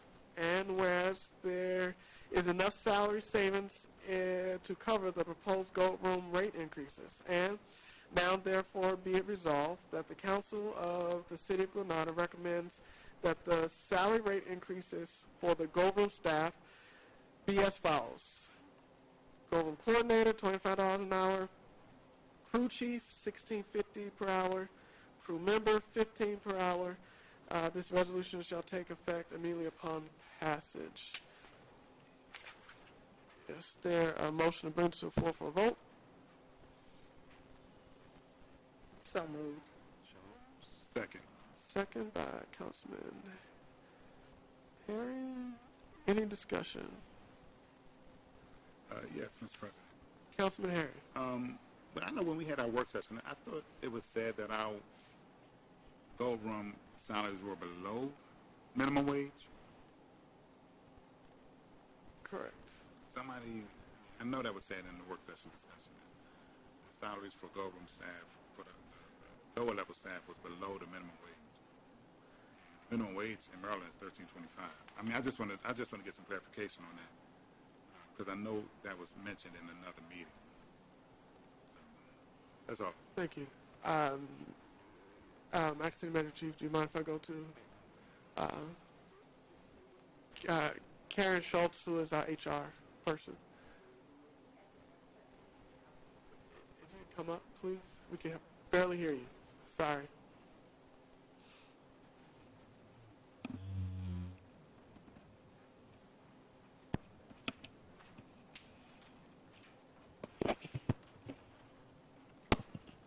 Good evening. Yes, you are correct, sir. When we had the work session, I was working from home, but we all were at home doing Zoom, and I didn't have the salaries in front of me. And what I was looking at or remembering was the 22 salary and not the 23 salary, since we really haven't had anybody. So that was an error on my part, and I did bring that to everybody's attention. Thank you. If you could stay right there, please. I'm sorry, Ms. Herring, were you done? Yes, I'm done. In your opinion, do you think that the rate at what we have these are adequate to retain good staffing for the Gold Room? Actually, no. I don't know what's in the budget. I don't know what's left in how much we have in the budget so that we could increase and not have to do a budget resolution? Amendment, I'm sorry, have to do a budget amendment. I would recommend maybe the coordinator at 28 and possibly the crew chief at, I would say, maybe the crew chief maybe at 18, 19, and maybe the crew member at 16, 17, depending on, or I have a range between the crew chief and the crew members, and depending on experience, because our problem is that we're locked into one salary. So if we had a beginning and an ending range, then it would be easier to hire people and not hire everybody at the same salary. Everybody's not comparable from an HR standpoint. Thank you. And Treasurer, do we have enough money in the budget to accommodate those proposed? Based on the amount that is remaining in the budget for salaries, yes, we do have the amount to cover them through to the end of the fiscal year.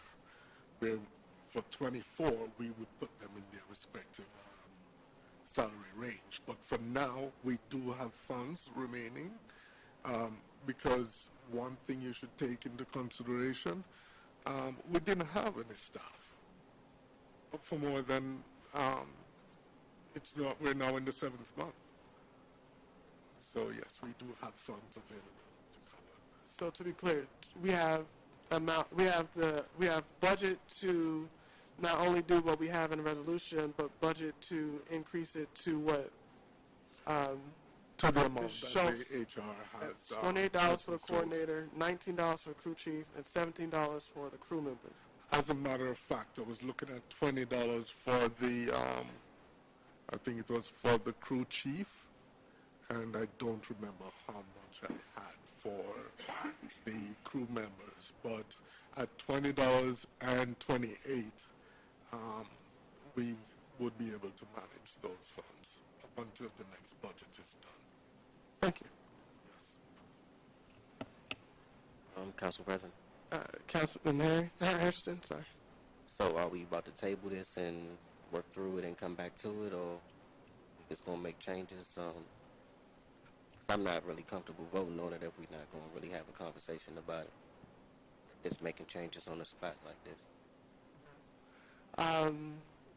So, I mean, any other discussion before Yeah, maybe it's just me, but the government making no money. So how we bumping up all of these salaries? I mean, I'm in agreement with what we have here to try to get somebody in there so we can start trying to make money. But they want to push it up like we're making a profit in there. We're in a deficit in that gold room. So why would we take them up to $20 an hour and $28 an hour and all this other stuff when we're giving away free events, we're giving away gratis events, we got repasses, and that's it. Every free event we get, we lose $2,000, but we got staff working.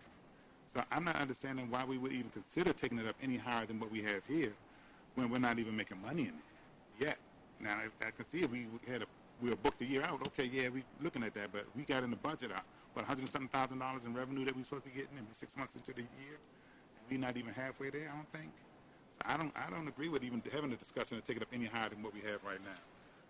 When it becomes profitable, then we can look at that. But right now, the citizens are supplementing the incomes for the GO. So, and then with all these free gratis events that everybody want to have, that's another issue. Thank you, Council. Thank you, Councilman. I can. Yeah, let me just say this real quick. With the gold room and the city manager being gone, and the gold room's been running without a hitch. Since I'm acting city manager, everybody stepped up to include the DPW workers, to include my HR person, to include my personnel in the station, and they didn't have to do that. So these guys stepped up, and I think if we get this coordinated, get comparable salaries to other venues in the area, we should be able to flourish. The person we interviewed the other night have a lot of great ideas. I think one of the biggest things with us is having advertisement and getting out there, but we need people that's dedicated to doing that. My staff's been doing a great job. We had a repass today. We had one this weekend. So, as Mr. Harris said, we don't have all the events we have, but speaking for my guys been stepping up to the challenge for the calls we got. I think one of the reasons why we haven't gotten the revenue is because we don't have the goal coordinated, designated to that spot, making advertisements and doing things that's needed to make it a comparable venue to other venues. I think once we get that person in place and get these salaries where we can get people, I think we can take it to a new level. But until we get to that level, to get people to get in here and take it to that level, we're going to remain where we are. Thank you. Thank you. So I'll just say that, so Mr. Aaron, I heard what you said. I don't think we'll ever make money if we don't have anybody in here to bring the dollars in. I appreciate Acting Manager Brian and the staff for filling in. And, Mr. Hairston, I think it's a valid point, being able to talk things through. So with that, I would at the very least like to, I know the budget's coming up, that this be a serious conversation about where we want our staff, all staff, in 2024. I think it's fair, and I'd like to have that discussion, Councilman Hairston, at that time. All right, so we'll go with it as proposed in the resolution. If there's any more discussion, no? Councilwoman Fareed. I would like to table this, sir, ma'am. I can't hear you. I'm sorry, I'm like, I have no energy. No. Okay. Councilwoman Guillaume. I agree with Councilman Hairston. Table it. Sorry, was the vote to table it? No, the vote was to go with what we have here. And if I'm not mistaken, Ms. Schultz, that's your question. One of these salaries was it below the minimum wage?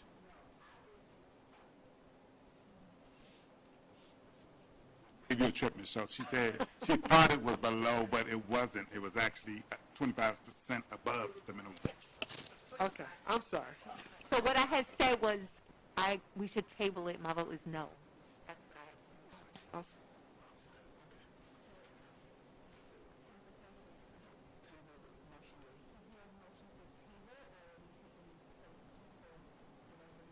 There was never a second on Mr. Harrison's motion, so the council president is calling for the vote to accept the resolution. Want me to say it again? Go back in. You're in the middle of a motion. I mean, you're in the middle of a vote. Okay, That's what I said. No. No. thank you. Yes. Yes. No. Councilman Harrison is a no. Harry? Yes, to get some people up in. Yes. Councilwoman Jones? Yes. Yes. Councilwoman Ferguson?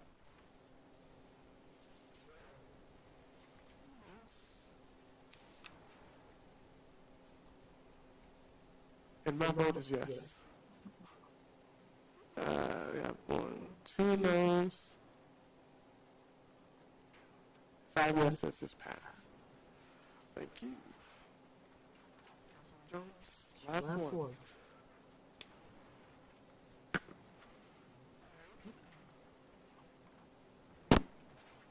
Resolution R 25-2023, sponsored Derek Curtis, Council President, co-sponsor at the request of the administration, public hearing January 17, 2023, session, regular session, date of introduction January 23, 2023. A resolution authorizing a contract with Global Public Safety, LLC, for the purchase of outfitting for 3 police vehicles. Whereas the City of Glenarden, Maryland, the city maintains a police department for the protection and the public health, safety, and welfare, and whereas to protect the public health, safety, and welfare, the police department must maintain an adequate number of police vehicles along with the necessary equipment for each vehicle. And whereas 3 police vehicles are in need of outfitting, such as lights, sirens, and transport compartments to properly serve the needs of the police department.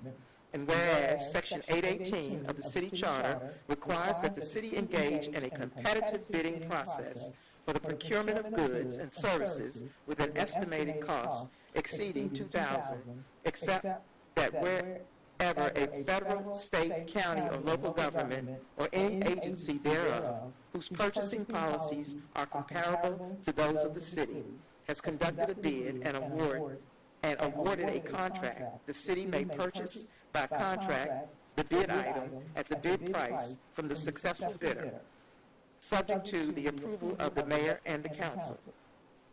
And whereas the state of Maryland has conducted a competitive bidding process and awarded a contract to Global Public Safety, LLC, for the purchase of equipment for police vehicles, state of Maryland, BPO number 001B8400207.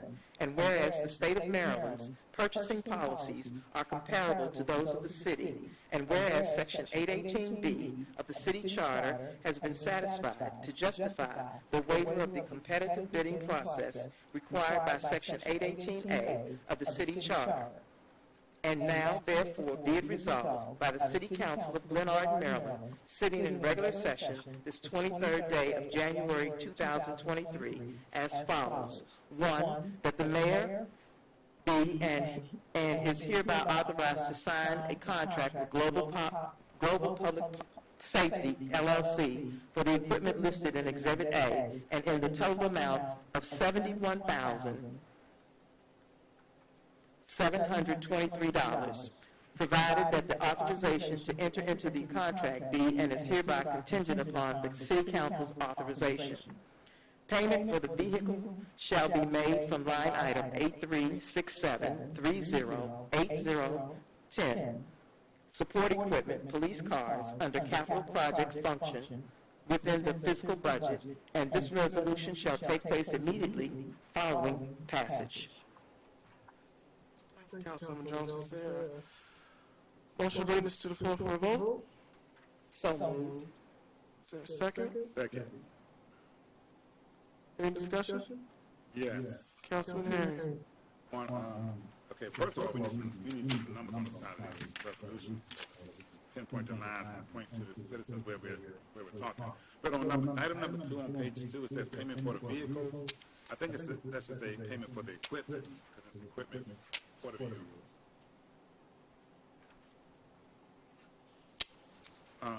Another thing,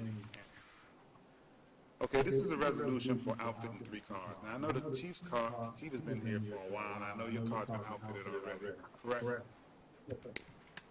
Has that been paid for? No, I think this is part of the other vehicles. My vehicle hasn't been paid for yet. It's just been outfitted because my vehicle came in earlier than the other vehicles. So mine's been outfitted, but it hasn't been paid for yet. It'll be paid for with the other 2 vehicles upon the completion of their outfitting. So, okay, so I mean, you sure it hasn't been paid for? So, Mr. Treasurer, has this been paid for? I may have to look back at that to see if it was. Because if it's been paid for, we need a separate resolution.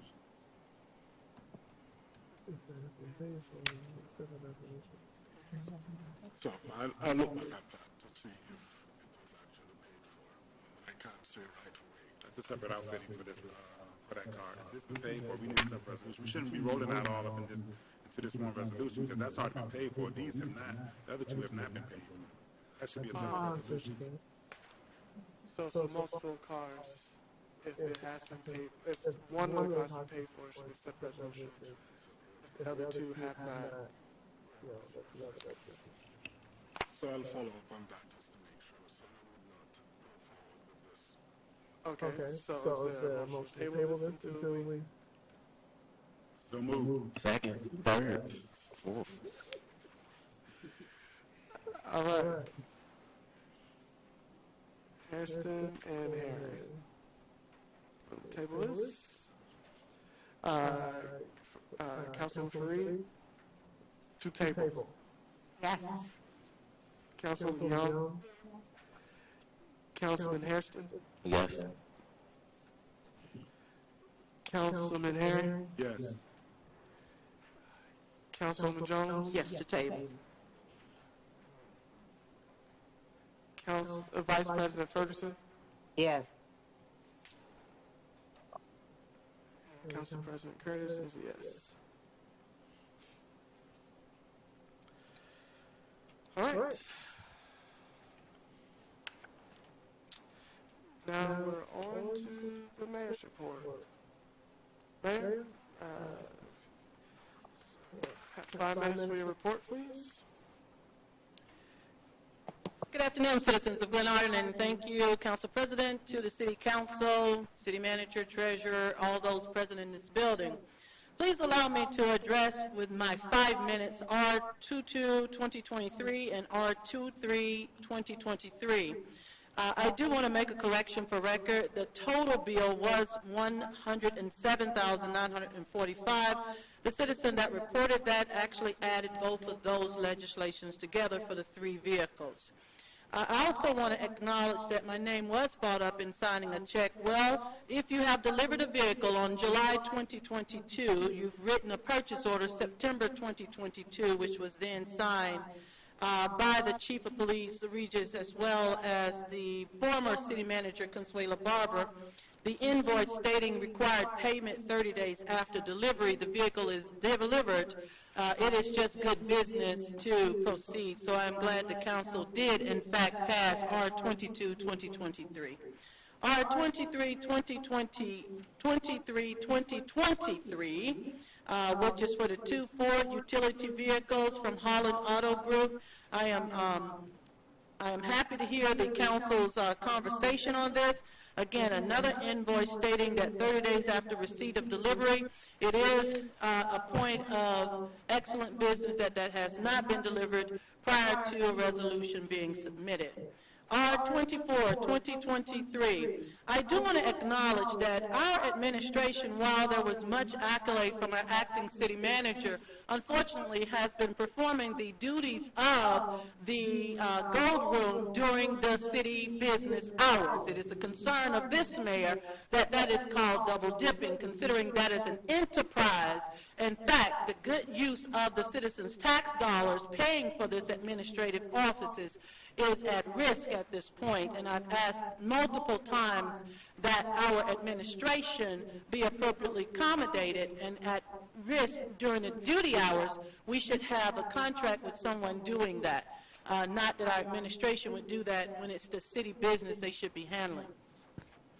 The mayor's key report, we did coordinate the snow removal contract.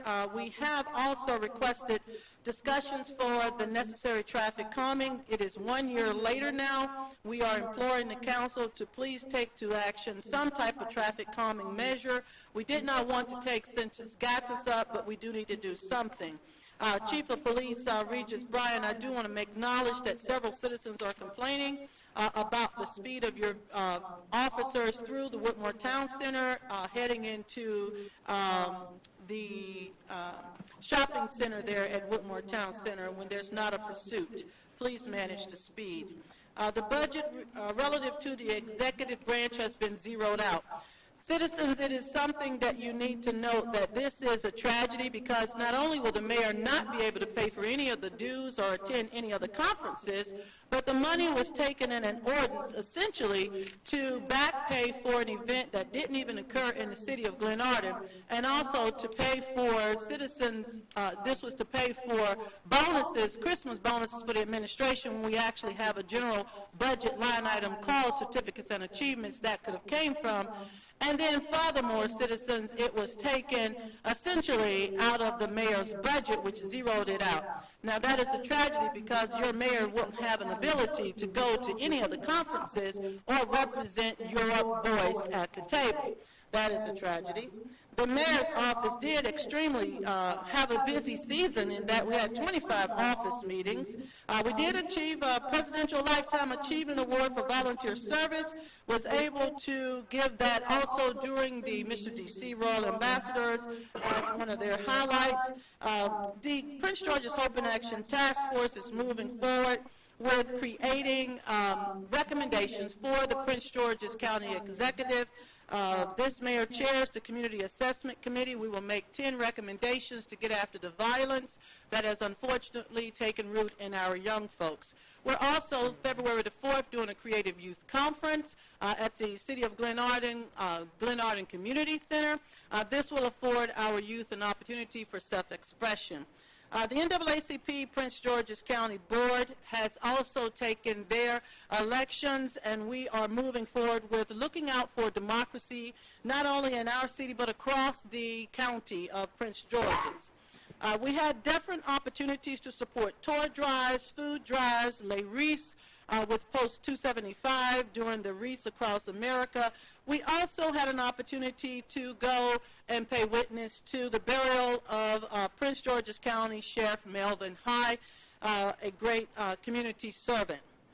Proclamations were issued to the GIS Soccer Academy, the Glenarden American Legion Auxiliary Post 275, Purple Up Day 2023, as well as proclamations for former policeman William H. Wright III, former Assistant Chief, City of Glenarden.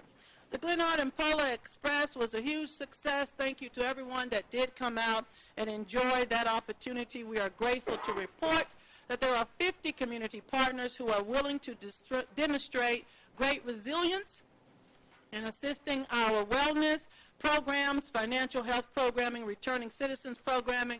And I just want to give a shout out to Prince George's County for their help for our citizen who was facing homelessness. She did actually get that opportunity to put in an application and is actively receiving support. The Homeowners Assistance Fund was created under Section 3206 of the American Rescue Plan. With that Homeowner Assistance Program, we will continue September the 30th through 2026. There is an opportunity for supporting mortgage relief, weatherization, housing counseling, and legal services. Please reach out to the mayor's office at 301-773-2100. Applicants have to be at or below the 150% of the county AMI per household size. The total program allocation is well above the approved limit that we have currently with our housing assistance program. If you have any other need for this office, please do not hesitate to ask.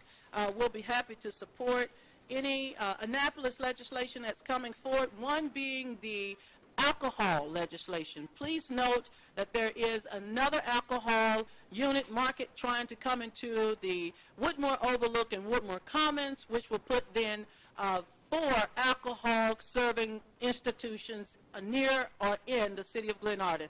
Citizens, please note the information on the website for your support as we go forward to ask the county to not put another liquor store near Glenarden. Thank you for the opportunity to brief. Thank you. Any questions for Yes, Mr. President. Councilman Harry? Mayor, what did you say about double dipping? Who's double dipping? Who did you accuse of double dipping? You said something about double dipping? I don't recall a double dipping. Can you clarify? You said people working in the gold room are double dipping? Oh, so my question is, and well, my comment was, we have our administration working during duty hours. They are working for the citizens of Glenarden. They should be doing the work of the city. But the chief of police, acting city manager, just gave mighty accolades for our Department of Public Works and the administration, which have been doing gold room work during city hours. In my understanding of that, that is double dipping. You cannot work in enterprise as well as work in the city. Somewhere there's a clock difference. Thank you. Chief, are they getting paid a separate salary? No, sir. They're only under their salary, correct? Yes, to my knowledge, unless the mayor has some information I don't know about. So there is actually no double dipping. I mean, I know we've done it historically. We've done that when the gold room was short-staffed to keep it moving.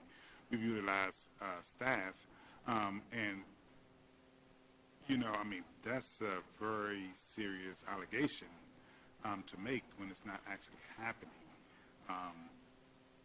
Again, you know, we got to be very careful with our words. You know, we as elected officials will put stuff out there, and that can trigger the office of the state prosecutor to come and investigate. So I'm just saying you need to be very careful with your words because no one's double dipping. We've always utilized other staff to help keep the government functioning. You know, for years we've done that. You know, it isn't a long-term thing. It's only while we are trying to get it back online. I mean, again, you got to remember, we went through COVID. We had no staff, and we're having trouble getting staff. And if the staff is willing to do the work, you know, I mean, more power to them, you know. So. Thank you. Mayor Cross? Yes, thank you, Councilman Herring. In fact, we did have staff up until February of 2022. So the Go Room actually is an enterprise, similar to like a 7-Eleven. It just happens to be in the municipal center. Now, my question is, should the administration be working Go Room when we actually have Go Room budget that could have paid for a contractor to come in and support the Go Room functionality? Because we haven't paid for we haven't paid for anyone in the administration to do that Go Room work. But they are doing Go Room work under their everyday taxpayer-paid duty day from 8 to 5. That's a problem. Acting City Manager Bryant, are there, under your supervision, duties that are falling through the cracks, things that aren't being performed in the city? As I stated earlier, we have a high-performing administrative staff who've stepped up since I've been acting city manager. And once again, I would like to commend our city administration for their outstanding work. Thank you. Councilwoman Guillaume? I just wanted to ask the administration a question, whether it's acting city manager or the mayor, or even Ms. Schultz as HR. You don't need to come up here only if they can't answer. But in the staff's job description, does it say anywhere in there other duties as assigned? according, I'll let the HR person answer that question. I'm sorry, Ms. Schultz.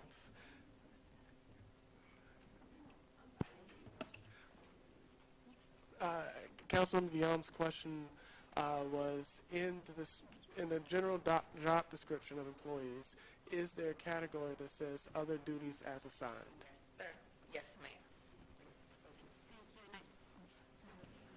Thank you, Councilwoman Guillaume. But my question in other duties as assigned, is that as assigned in accordance to the administrative side of the house or in accordance to the enterprise, which is the goal room, which is not city? Distinguished, because we are all under the umbrella of the city of Glenarden, maybe an enterprise versus the staff, but we're all under umbrella, and everybody says, including mine, other duties as assigned, which is why I'm working this weekend.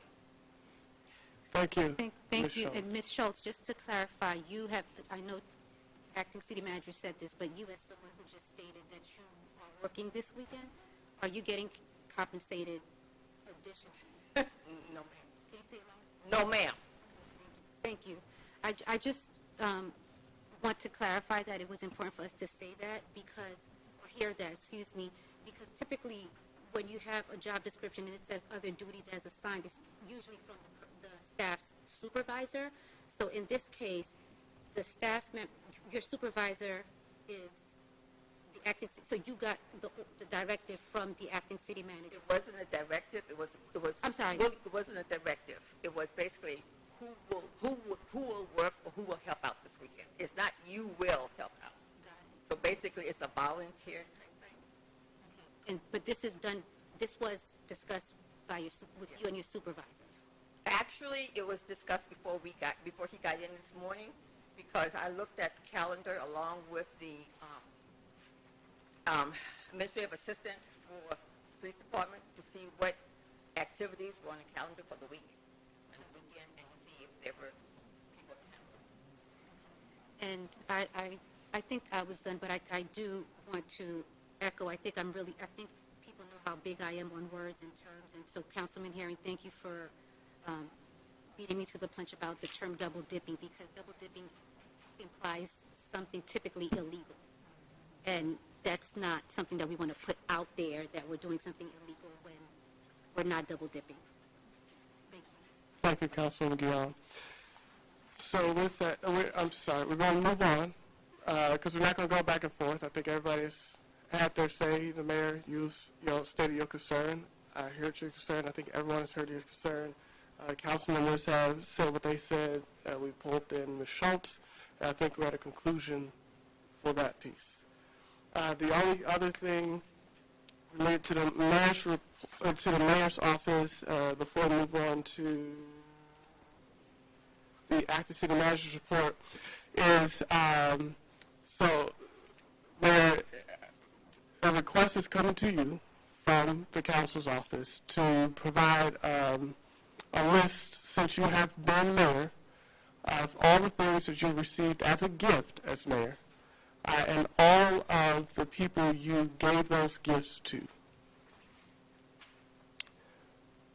There's a requirement out of the charter if the council asks you for additional reports that you are to provide it, and the council is now asking you for a report of, since you have become mayor, all the things that are donated to you for any of your events, and the people who you donated, who you gave those donations to.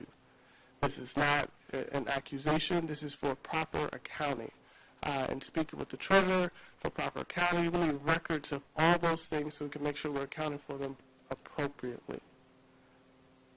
Mayor Cross? Thank you.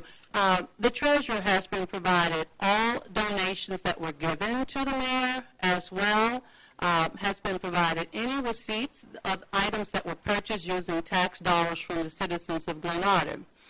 Anything that you think was given to anyone was given by those that wanted to provide resources or support to the city. They are not gifts to the mayor of the city of Glenarden. The mayor has never accepted any funds. Any funds that came in went straight to the treasurer.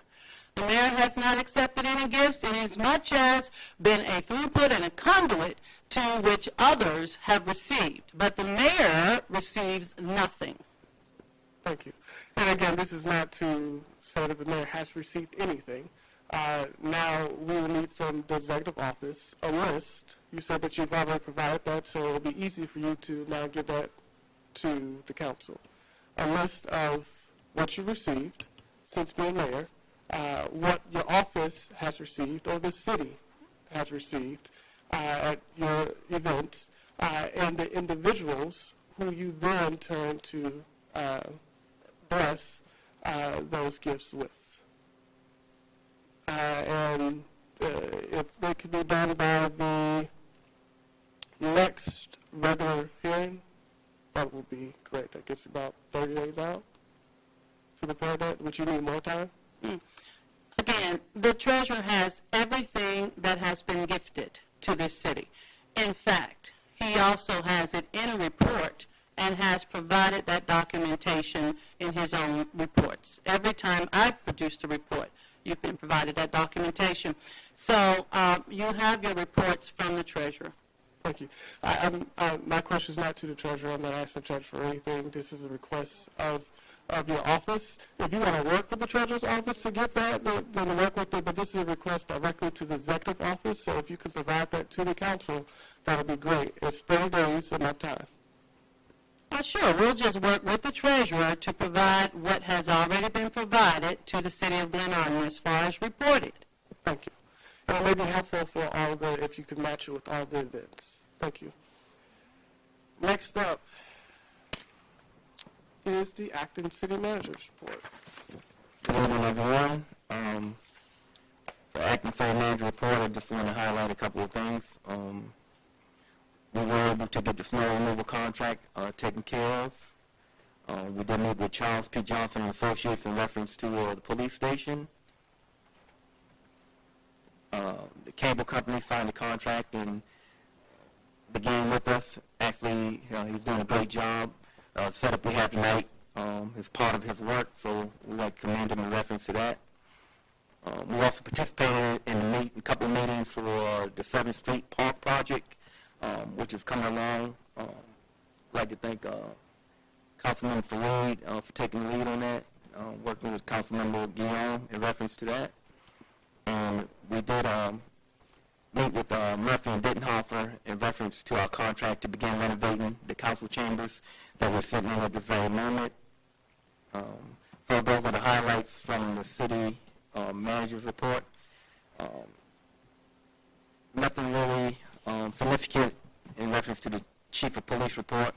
However, the mayor did mention about speeding in Woodmore Town Center.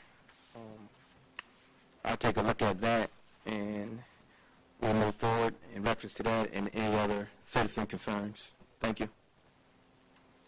Thank you, Acting City Manager Bryant. Next up is the Director, still on you, Chief of Police report.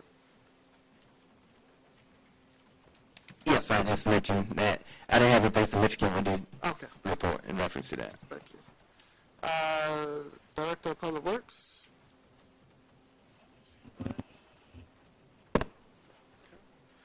Mr. Simpson.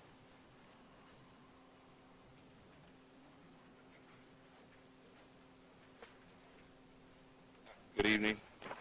As it states in the report, I guess some of the things to point out, particularly some of the fleets, we had some repairs done to one of our pickup trucks with the running boards as well as some servicing. I think that may have been on the last report. I'm sorry, I wasn't prepared to necessarily give any particular details in tonight's report. I've documented all those. We did have the storm drain that was damaged during Ward 1. The Prince George's County DPI did come out and was able to take care of that, which was much sooner than what was originally forecasted. Also, we were able to, as it was mentioned in our email, also get a crosswalk on Fisk and Glenarden Parkway.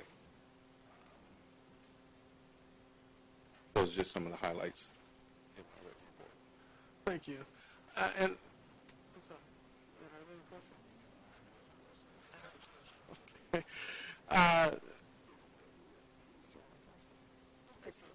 Councilwoman Jones? I noticed that there were some drums down on Delwood Avenue and Glenarden Parkway. As you come around that corner, I saw some drums. Is there a stormwater issue there also? I haven't heard of a stormwater issue. I know that I believe the county or WSSC may have been working on something, but I'll investigate that. I didn't see either one of them down there, but I just saw the big orange drums down there. Okay. And it may be the person that lives in that corner house might have put them there, because I'm seeing cones pop up at different places where, before when Officer Thomas was here as our code enforcement person, he would pick up cones because people would try to take cones and put them in the street to say that that was their parking place, and you cannot do that because it's a public street and anyone can park anywhere in a public area. Okay. And that's on Delwood Avenue? That's the corner of Delwood and Glenarden Parkway. As you turn the corner. Thank you. Councilman Harry? Mr. Simpson, I have a few questions for you because I'm still looking to see what's going on in public works because, again, I'm getting complaints. I'm telling you about trash. Ward 1 was fine, but I rode through Ward 2 and Ward 3 on Tuesday after Martin Luther King's birthday, and they were terrible. Especially Laval. I don't know what they're doing on Laval, but I know nobody went down there.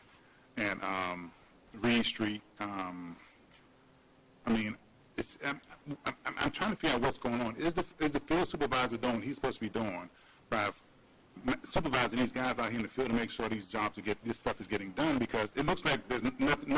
I'm not sure what's going on now because it was getting done before, but it's not getting done now. What's going on with that? And I'm just noticing a number of things. A prime example is Martin Luther King Park, the leaves over there. Those leaves sat there until a citizen complained about them. Are you going out, or is the field supervisor? Is somebody going out surveying this town to see what needs to be done in this community? Or is everybody sitting down here in the office? Because I'm not sure what's going on now, but I know I'm not seeing the services that we were getting before. So first I would like to know why weren't those leaves over at Martin Luther King done earlier before a citizen complained about it? Well, I say, Councilman Herring, thank you for bringing that to my attention. This is the first I'm hearing of some of your concerns. I'll definitely make sure they're addressed. I do know there was something was brought up as it related to the MLK site. I know we had some large rocks and debris. It was a contract from Smaller Landscaping that I believe you had given to the acting city manager so that we can get that addressed, and it was underneath the $6,000 threshold. So we have done that. Once that area was cleared of that debris, we did make sure we followed up and removed the leaves. Those leaves, a majority of the leaves weren't over there.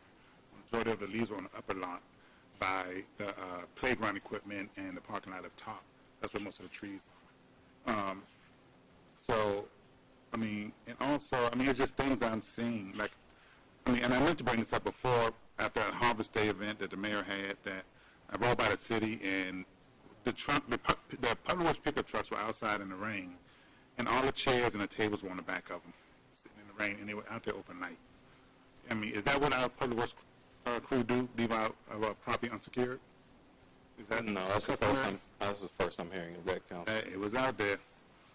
I'm trying to figure this out because you are the director of public works, but it seems like you don't know what's going on in your department. No, I just don't know the things that you're bringing to my attention. Every day I drive the city. You drive the city every day? Every single day, along with the supervisor. So, along with the supervisor? Yes. So you and the supervisor are in communication. So he's the field supervisor, so he should be out there making sure that these guys are doing what they're supposed to be doing and that everything's being picked up.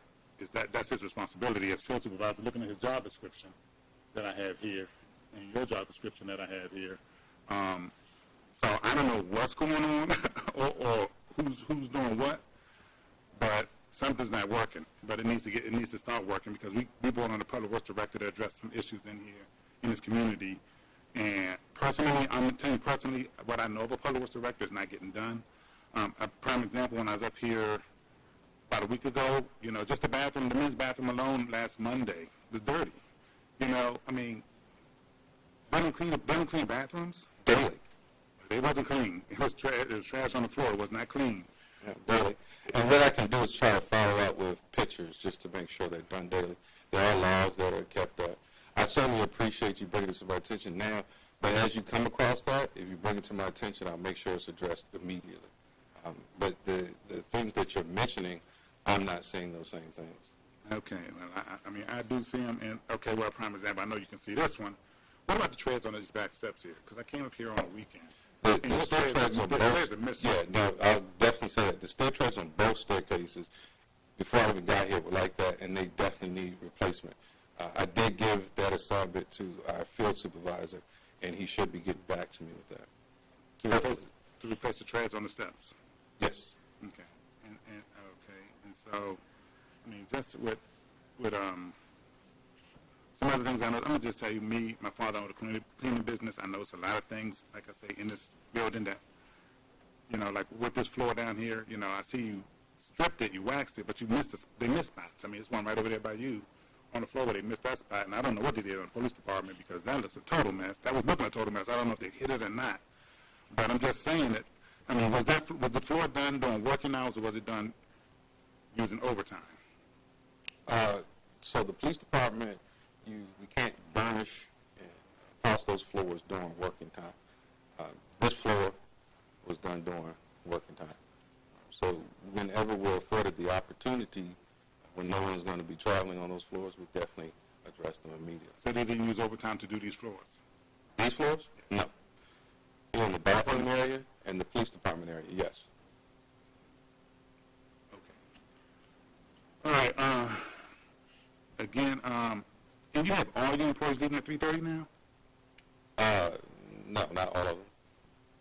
Well, who's here? Because I was told they all leave at 3:30, which is a major problem for me, because, again, this building is open till 5. Your staff is essential employees. There should be somebody manning this building as long as this building is open. If a pipe bursts or something happens, we need a public works assistance. They should be here to do that.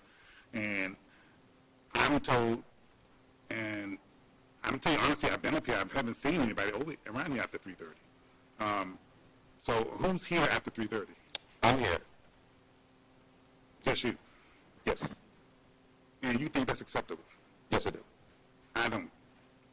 You're a public works director. What are you going to do if a pipe bursts and you need 2 people to handle a situation? You going to call somebody up and have them come out here? If need be. What if it's snowing outside? You going to go out there and shovel the snow? Well, if we're snowing outside, we have a snow plan. We'll certainly address that, because there's a plan that you want to attack any type of snow, ice conditions. So you're saying letting all of these guys go at 3:30 is acceptable as a public works director? And I'm saying that I've made the hours. I'm saying that I've changed the hours to be able to get the team together. When I came on board, this team was dysfunctional for a lot of different reasons.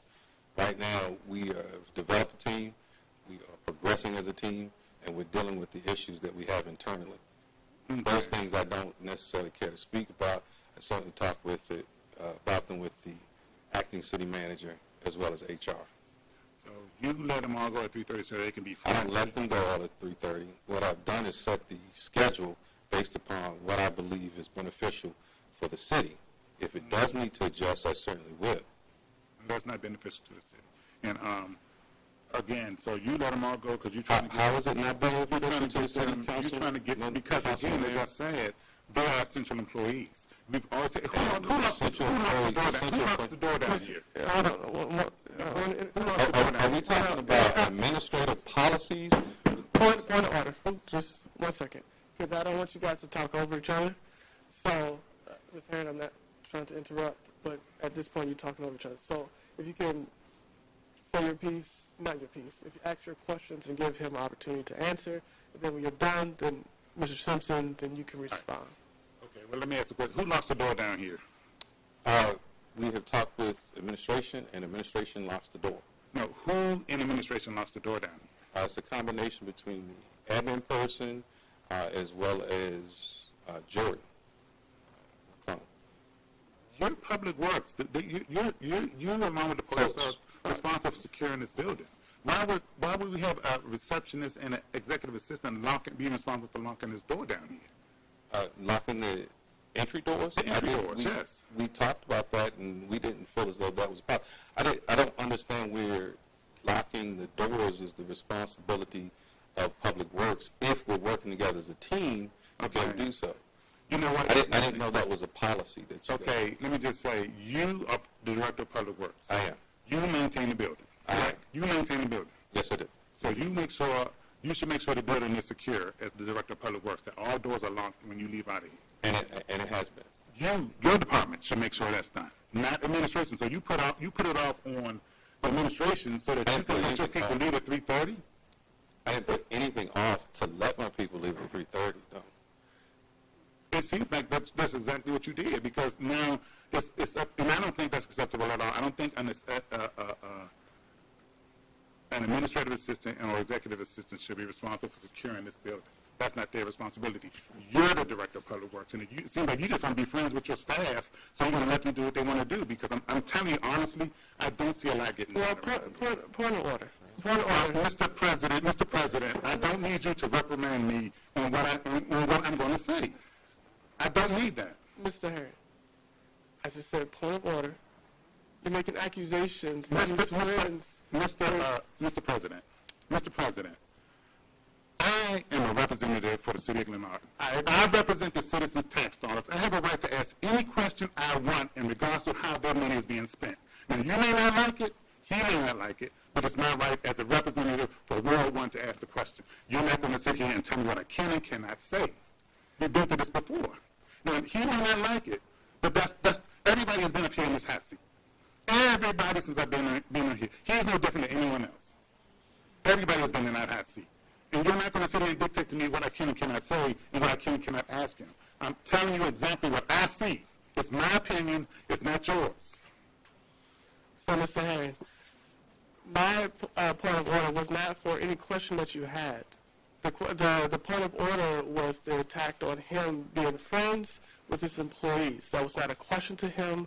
That was an attack on his character of him being more focused on being friends with his employees, which was out of order. You can ask any question you want to. Mr. President, that's my opinion. I let you talk. I did not interrupt. If I could finish, please.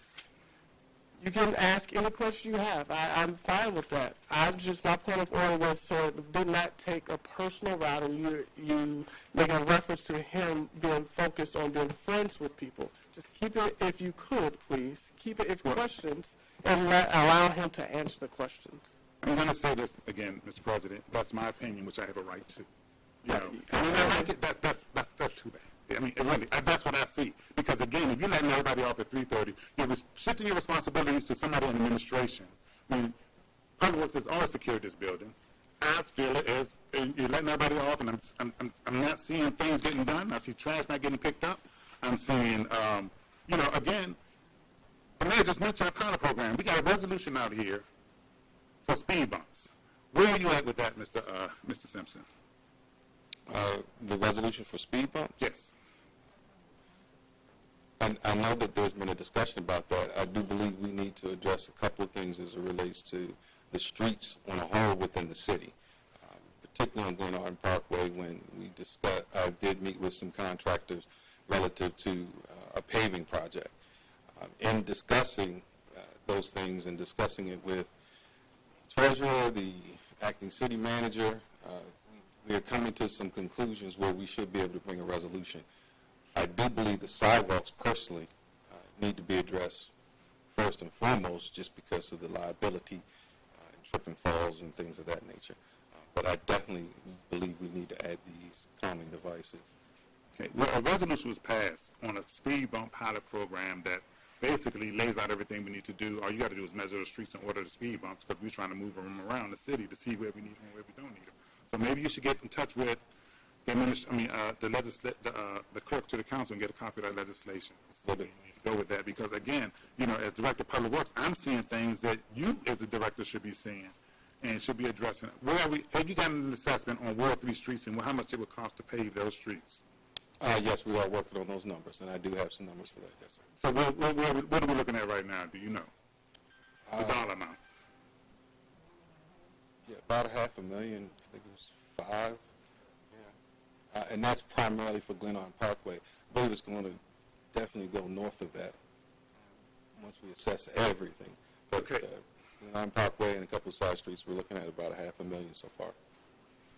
Okay, and see, and this is what I'm talking about. We need to know the total value of what it's going to cost to do Ward 3 streets, so when the blacktop companies open up in the spring, we're ready to go. Yes, sir. We don't have to piece it together. So you'll have a proposal along with a resolution once that determination has been made, or the information, so that the council and you guys can make a decision accordingly. okay, and again, like with McLean Avenue, you know, I had a citizen that lives down there, former councilwoman. She complained about McLean Avenue.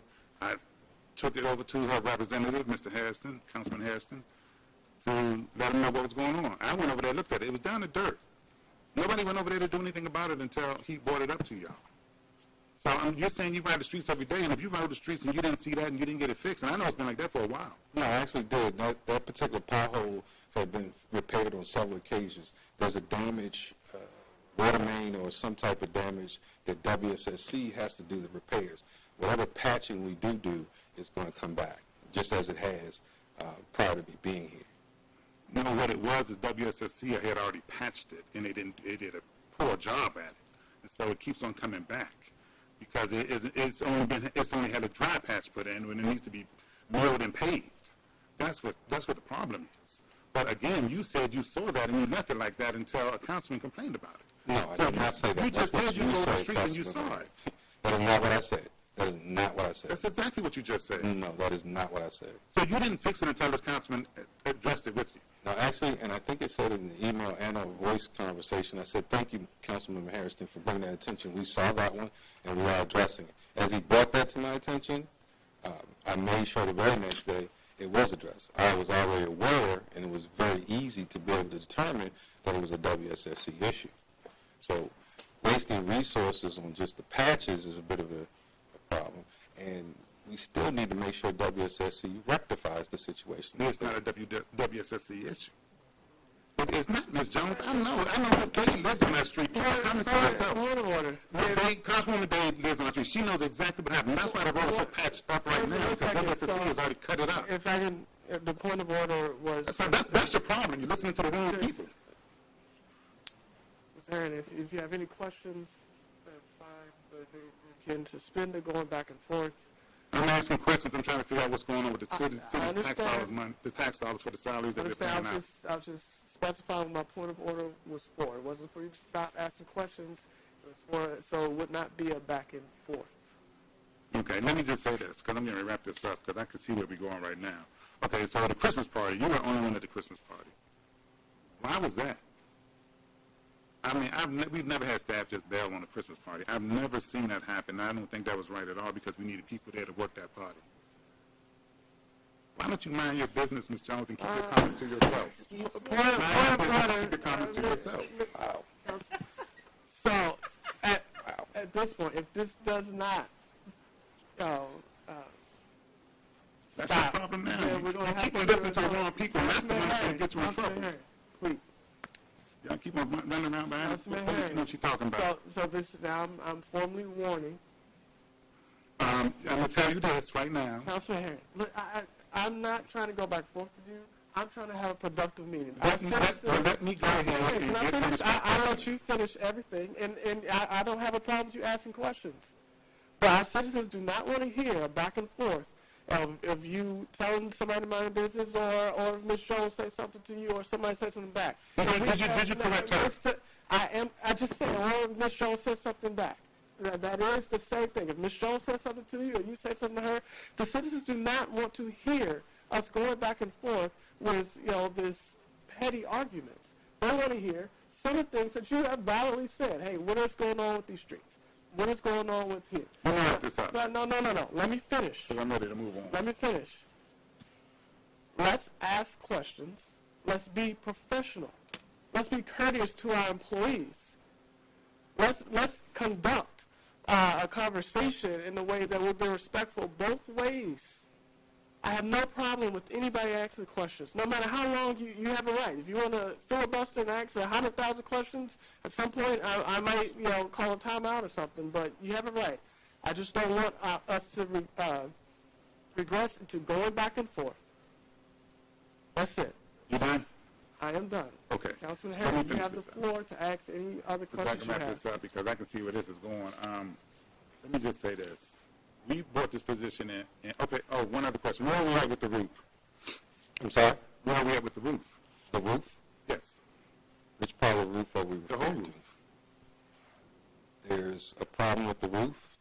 Are you suggesting So let me that there was something ask you that's this wrong with question because I'm really getting concerned now. Are you communicating with your field supervisor? I think you need to ask the field supervisor that I'm particular not asking the field supervisor anything because that's not my job. One second. Point of order. I communicate with One second. Field supervisor anything. Mr. Herring, if you ask him a question, please allow him to answer the question. He just answered. No, Mr. Herring, you cut him off when he answered the question. And if you could just extend the respect that I communicate with my field supervisor. No, that's not the answer you do. I asked you because I'm not exactly sure. Why would you think I don't communicate with the field supervisor? Because I'm asking you a question because I just asked you about the roof. Yes. So you're not communicating with your field supervisor. You Let me say this. Everyday conversations with my field supervisor, not one time has the roof ever been All right, so since this conversation is not really going anywhere,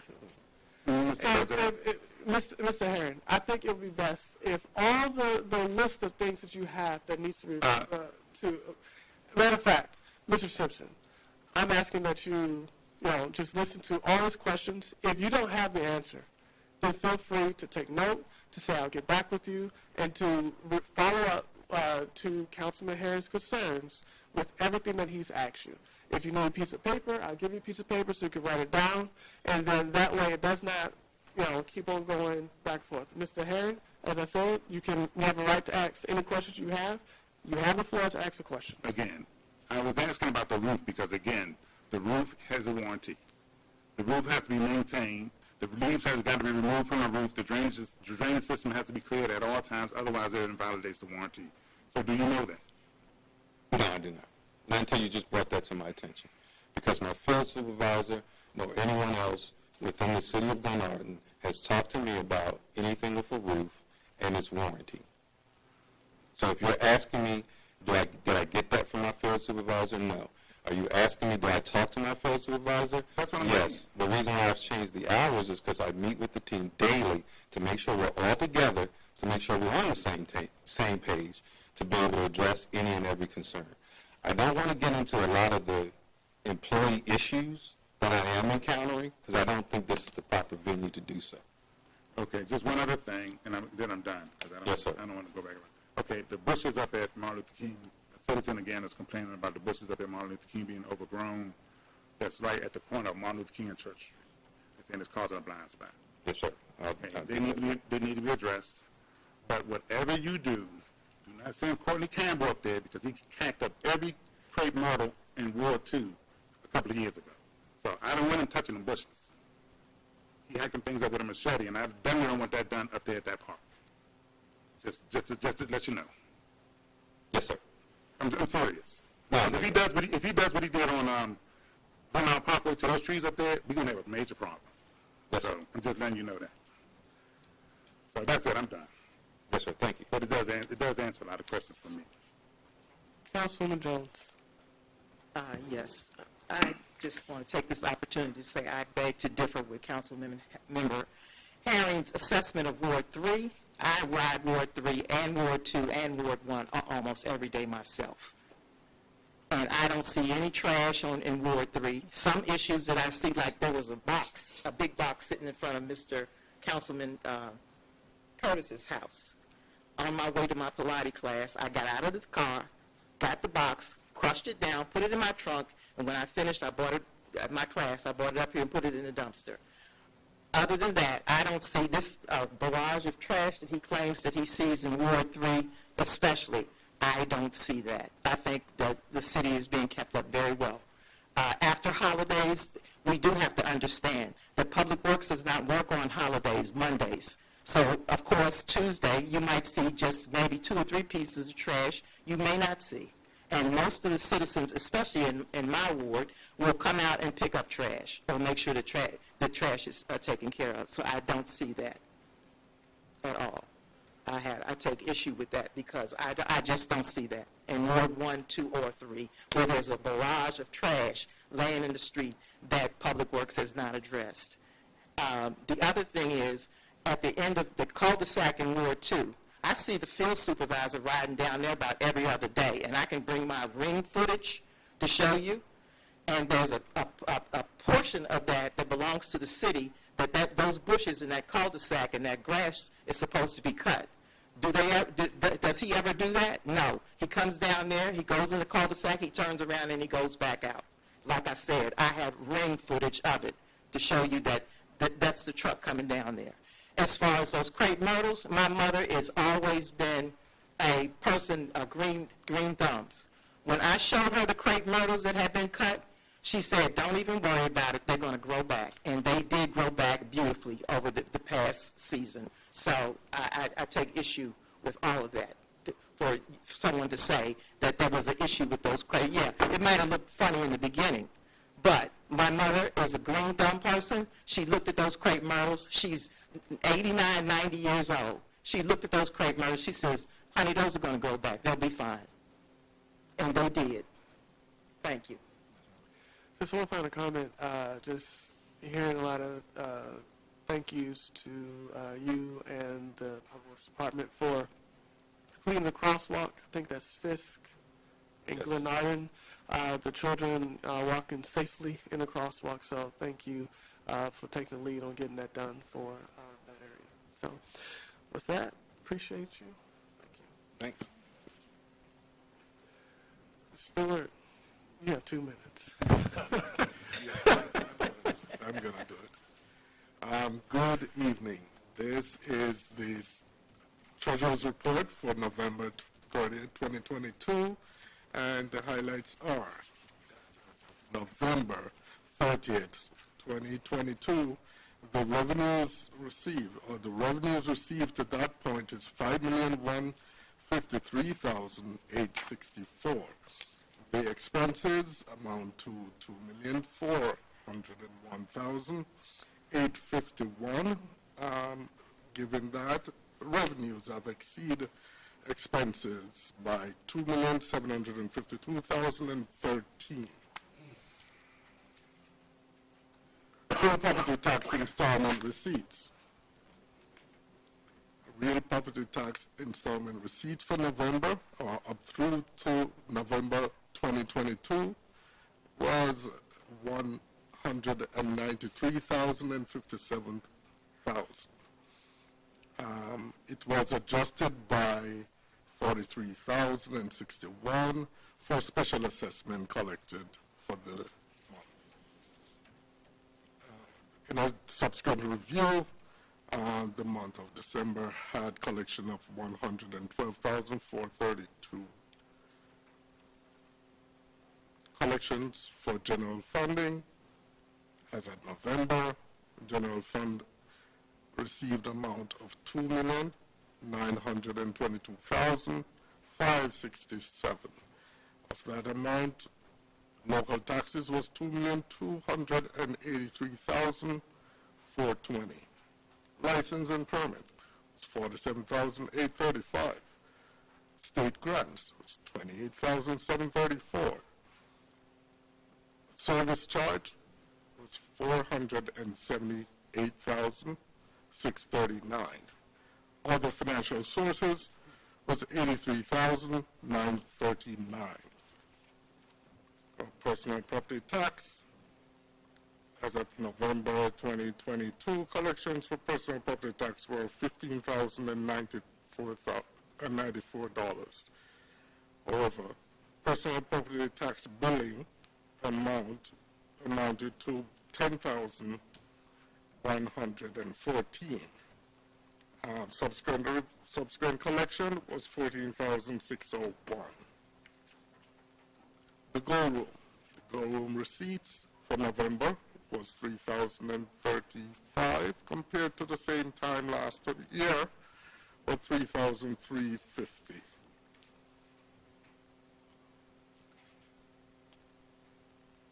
The other parts of the report are operations of the city, their general fund, and you could go through that when you get a time.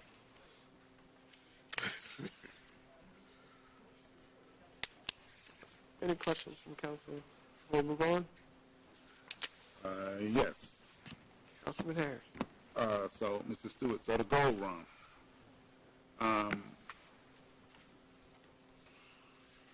What are we looking at in revenue and gold run right now? Year to date?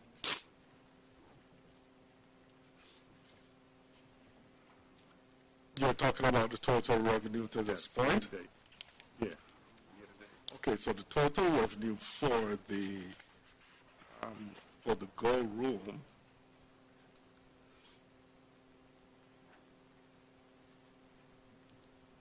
was $17,384, and this is as of November 30th, 2022. Okay. We have $185,000 budgeted for gold run.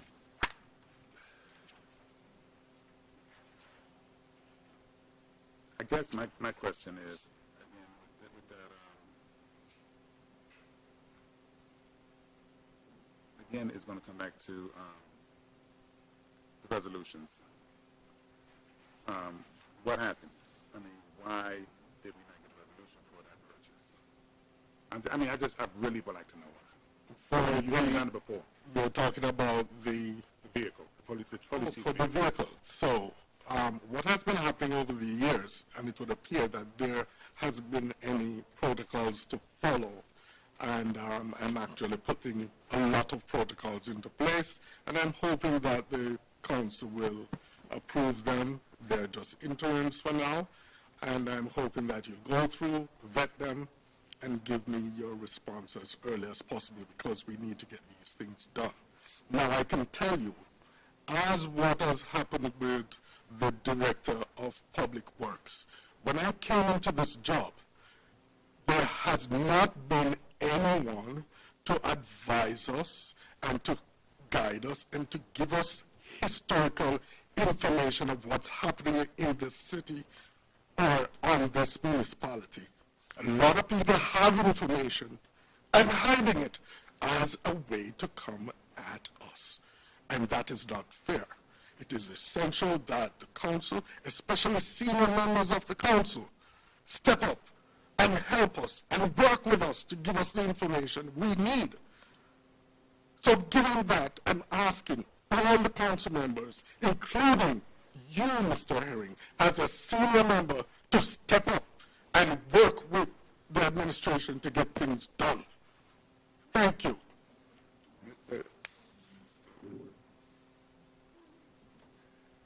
I told you came to me and you said, Mr. Herring, would it be all right if I reached out to you for information? I told you no problem at all. You never reached out to me for anything. You reached out to other council members who really don't know what they're talking about and giving you misinformation on some things. I mean, I've been more than open to you reaching out to me if you needed some information. You asked me, I said, yeah, fine. But I felt you had it under control, so I don't go into your department. I don't go into your department. I don't. You know, if you reach out to me, fine. I have no problem answering the question for you. You know, just like you did with constant yield and all of that. You know, but you don't reach out to me. So, and it isn't like I said you can't. So to sit there and say that Mr. Herring, I need to give you information. I can't give you information if I don't know what you've done. I can't give you information on anything. You know, unless you bring it to me, unless you reach out to me. One second, Mr. Herring. But I'm going to say this with this situation here. All of these policies that you have down here, you know, that you want to put in place, because again, once again, they don't go into place until this council reviews them and says that's what we want to do. That's not the issue. We have a policy in place for purchases over $6,000, and there's no ambiguity with how it's supposed to work. So I was just asking a question. It seems like we may end up having two. Can I answer now? So, one second. In order to not prolong this discussion, so the question was what happened. You answered the question of what happened. What we do not have time for is to go back and forth. So if there's another question, Mr. Harry. Mr. President, you know, and I'm going to tell you this, I really don't like when you do that, because if Mr. Stewart want to explain himself, he has a right to explain himself. You should not be cutting him off because you don't want to be here that long. If he needs to explain himself, let him explain himself. I would like to hear what he has to say. You know, if it's a back and forth, then it's a back and forth. That's the way you do dialogue. That's where you find out what's going on. So I would like to hear what he has to say. He has a comment. He wants to defend himself. He has something to say. He's going to give me some pertinent information that, you know, so be it. Cutting him off is not right. Okay. Well, in June, if there's another council president who wants to step up and conduct meetings, have at it. As long as I'm sitting here, if you have a right to ask questions, you have a right to answer questions. Part of my difficult role is to try to manage these meetings. If I think that it's a pointless going back and forth, if you ask a question, he answered the question, and then he's repeating himself 3 or 4 times, it's not a good use of time. So therefore, as council president and the manager of the meeting, I have to step in to make sure that we don't get, tossed to the wayside of going back and forth. Like I said, you're welcome to answer your ask your questions. If you feel like your question was not answered, then he can clarify the answer. Mr. Herron, 1 second, because I'll let you finish. All I simply, interjected is, if there's more substance to your answer, then please proceed. If you're going to repeat yourself, then there's no need. And I was going to ask you, Mr. Herring, do you feel like your question was answered? And I don't know, you cut him off. I don't know what he was going to say, you cut him off. Well, before he even got to say anything, you cut him off. Now you're saying it's not substantive in your eyes. No, I didn't. You cut me off before I was allowing him to finish.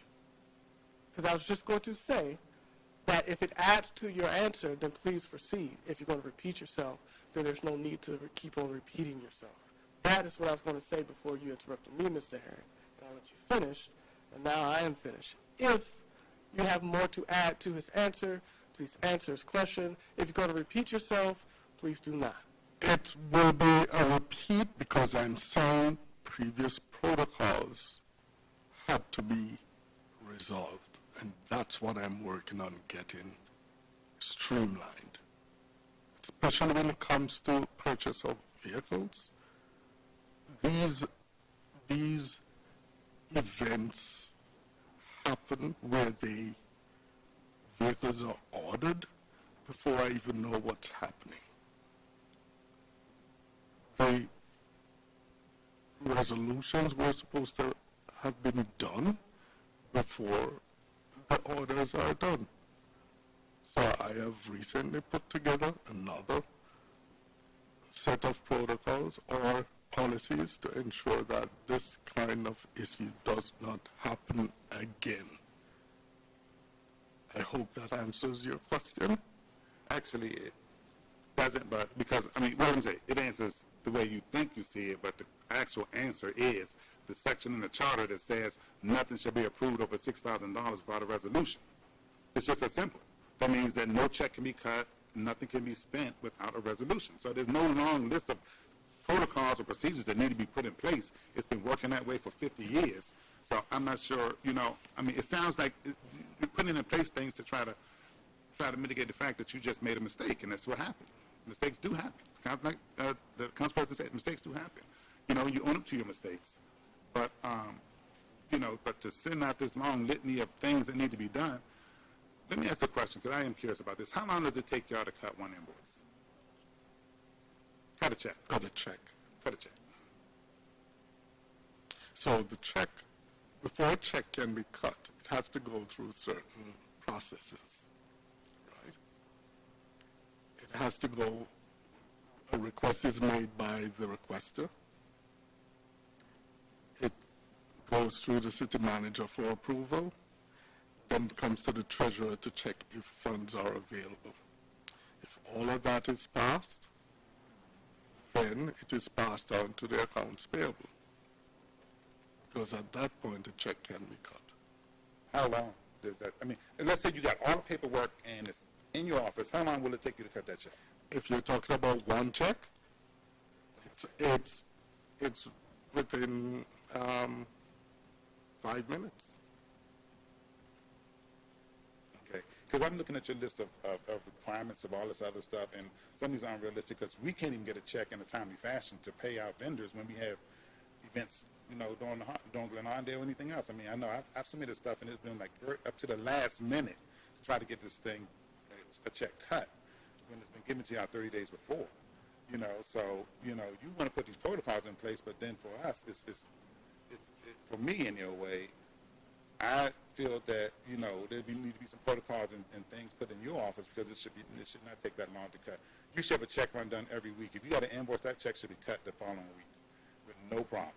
You know, I've never seen checks take 2 to 3 weeks to get cut, and you only got a few checks each check run. You know, so, I mean, I've never understood that. No, it's just a statement. I'm done, Mr. President. Or what, yeah, I don't know. All right, let's go. Thank you, Councilman Herring. All right, with that, we'll move on to citizens' comments. If you could please hold your comments to 3 minutes. That'd be great. If you're in the room and you have a comment, please raise your hand and you'll be recognized. If you're online and you have a comment, please raise your virtual hand. If you do not know how to raise your virtual hand, then you can open your mic and identify yourself, and then I'll make a note of when you can, where you're on the queue to speak. With that, the floor is open to citizens' comments. Ms. Wilson.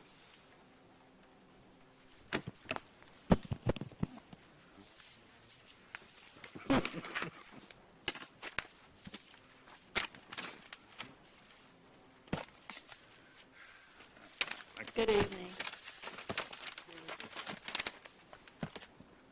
I am disappointed by your blatant disregard for citizens who really need help with a situation which they cannot get relief. You speak of something needs to be done, but you do nothing to bring about a resolve. You are only concerned about that area, the area that you live in, but not concerned about others. You have never failed to stick up for citizens where you live, which amounts to favoritism. After all, it was made clear that they put you in office. What about others in the wards that voted for you? Yet you laugh and you grin in the senior citizens' faces, pretending you are for them, trying to gain their favor. It makes me wonder if you have even traveled on the streets that we're talking about. Those council members who live in Ward 1 or who have lived in Ward 1 should be ashamed of yourselves for not trying to bring about a resolve to the citizens who have constantly complained about parking on their streets. And what's really bad is it has been stated that the streets in Woodmore are wider. It has been stated that the HOA in Woodmore has a resolve for commercial vehicles. So why is it that the citizens who really need the help cannot get the help from the council? Those members who voted no, with the exception of Mr. Herring, because the only reason he voted no on that ordinance was so he could bring it back. But you all aren't trying to resolve anything. You're not trying to do anything. Shame on you. Thank you, Ms. Wilson. Is there another citizen's comment? There's none in the building. Is there any citizen who would like to speak online?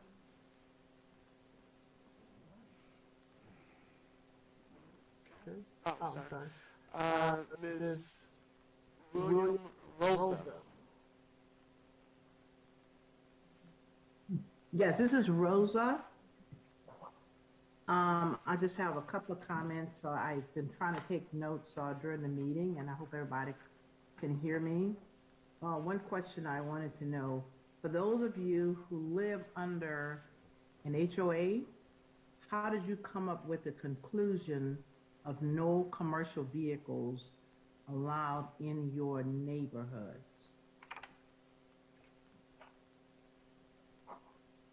And you don't have to answer it. It's a question. It's just something you need to sleep on. Now, I believe someone said earlier, the former chief of police, God rest his soul, he was able to get those vehicles out of the city. But now why can't the current chief of police do the same thing? And you know what you're really making me think? Now I'm shooting from the hip. You know what? You need to go back to 1954 because I really don't think that you're up on your history. You need to preserve this city, I mean. And you're not trying to do it.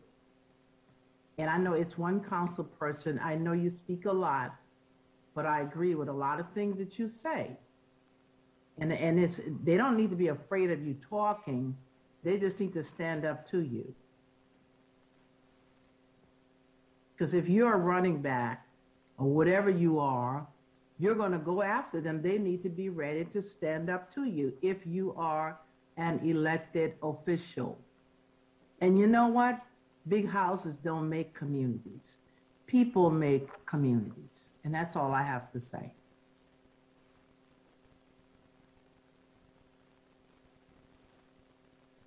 Thank you, Rosa. I think there was a question in there that you wanted answering. I'm sorry, did you have a question that you wanted answered, or no? It's kind of rhetorical, but I want to know if the former chief of police, God rest his soul, if he could make something happen, why can't the current guy make it happen? And you know, this young man who is the public works, you have a responsibility. People hire people to do a job. They don't have to tell you everything to do because you go around and you look at things and you ask questions. You ask why or why not, and then you try to take care of it. So and then also getting on this thing about approving vehicles. Now, I think the federal government has the Anti-Deficiency Act. You can't spend money, and if you go on, you got to tell Congress why you did this. So you know better than that. You're not running a mom-pop operation. You're dealing with taxpayers' dollars. And this is honest money that we're making that's paying your salaries. So you can answer whatever question that I had. If you can answer it, it's fine with me. But I am a little just kind of disappointed in people, elected people, because what are you doing? Maybe next month, Black History Month, you're going to find out some things, and maybe it'll help you to remember. You're running a town. Somebody's going to take you over if you don't get it right. Thank you. Thank you, Ms. Rosa. All right, with that, are there any other comments, questions online? All right. Hearing none, the time is 10:36. This meeting is now adjourned.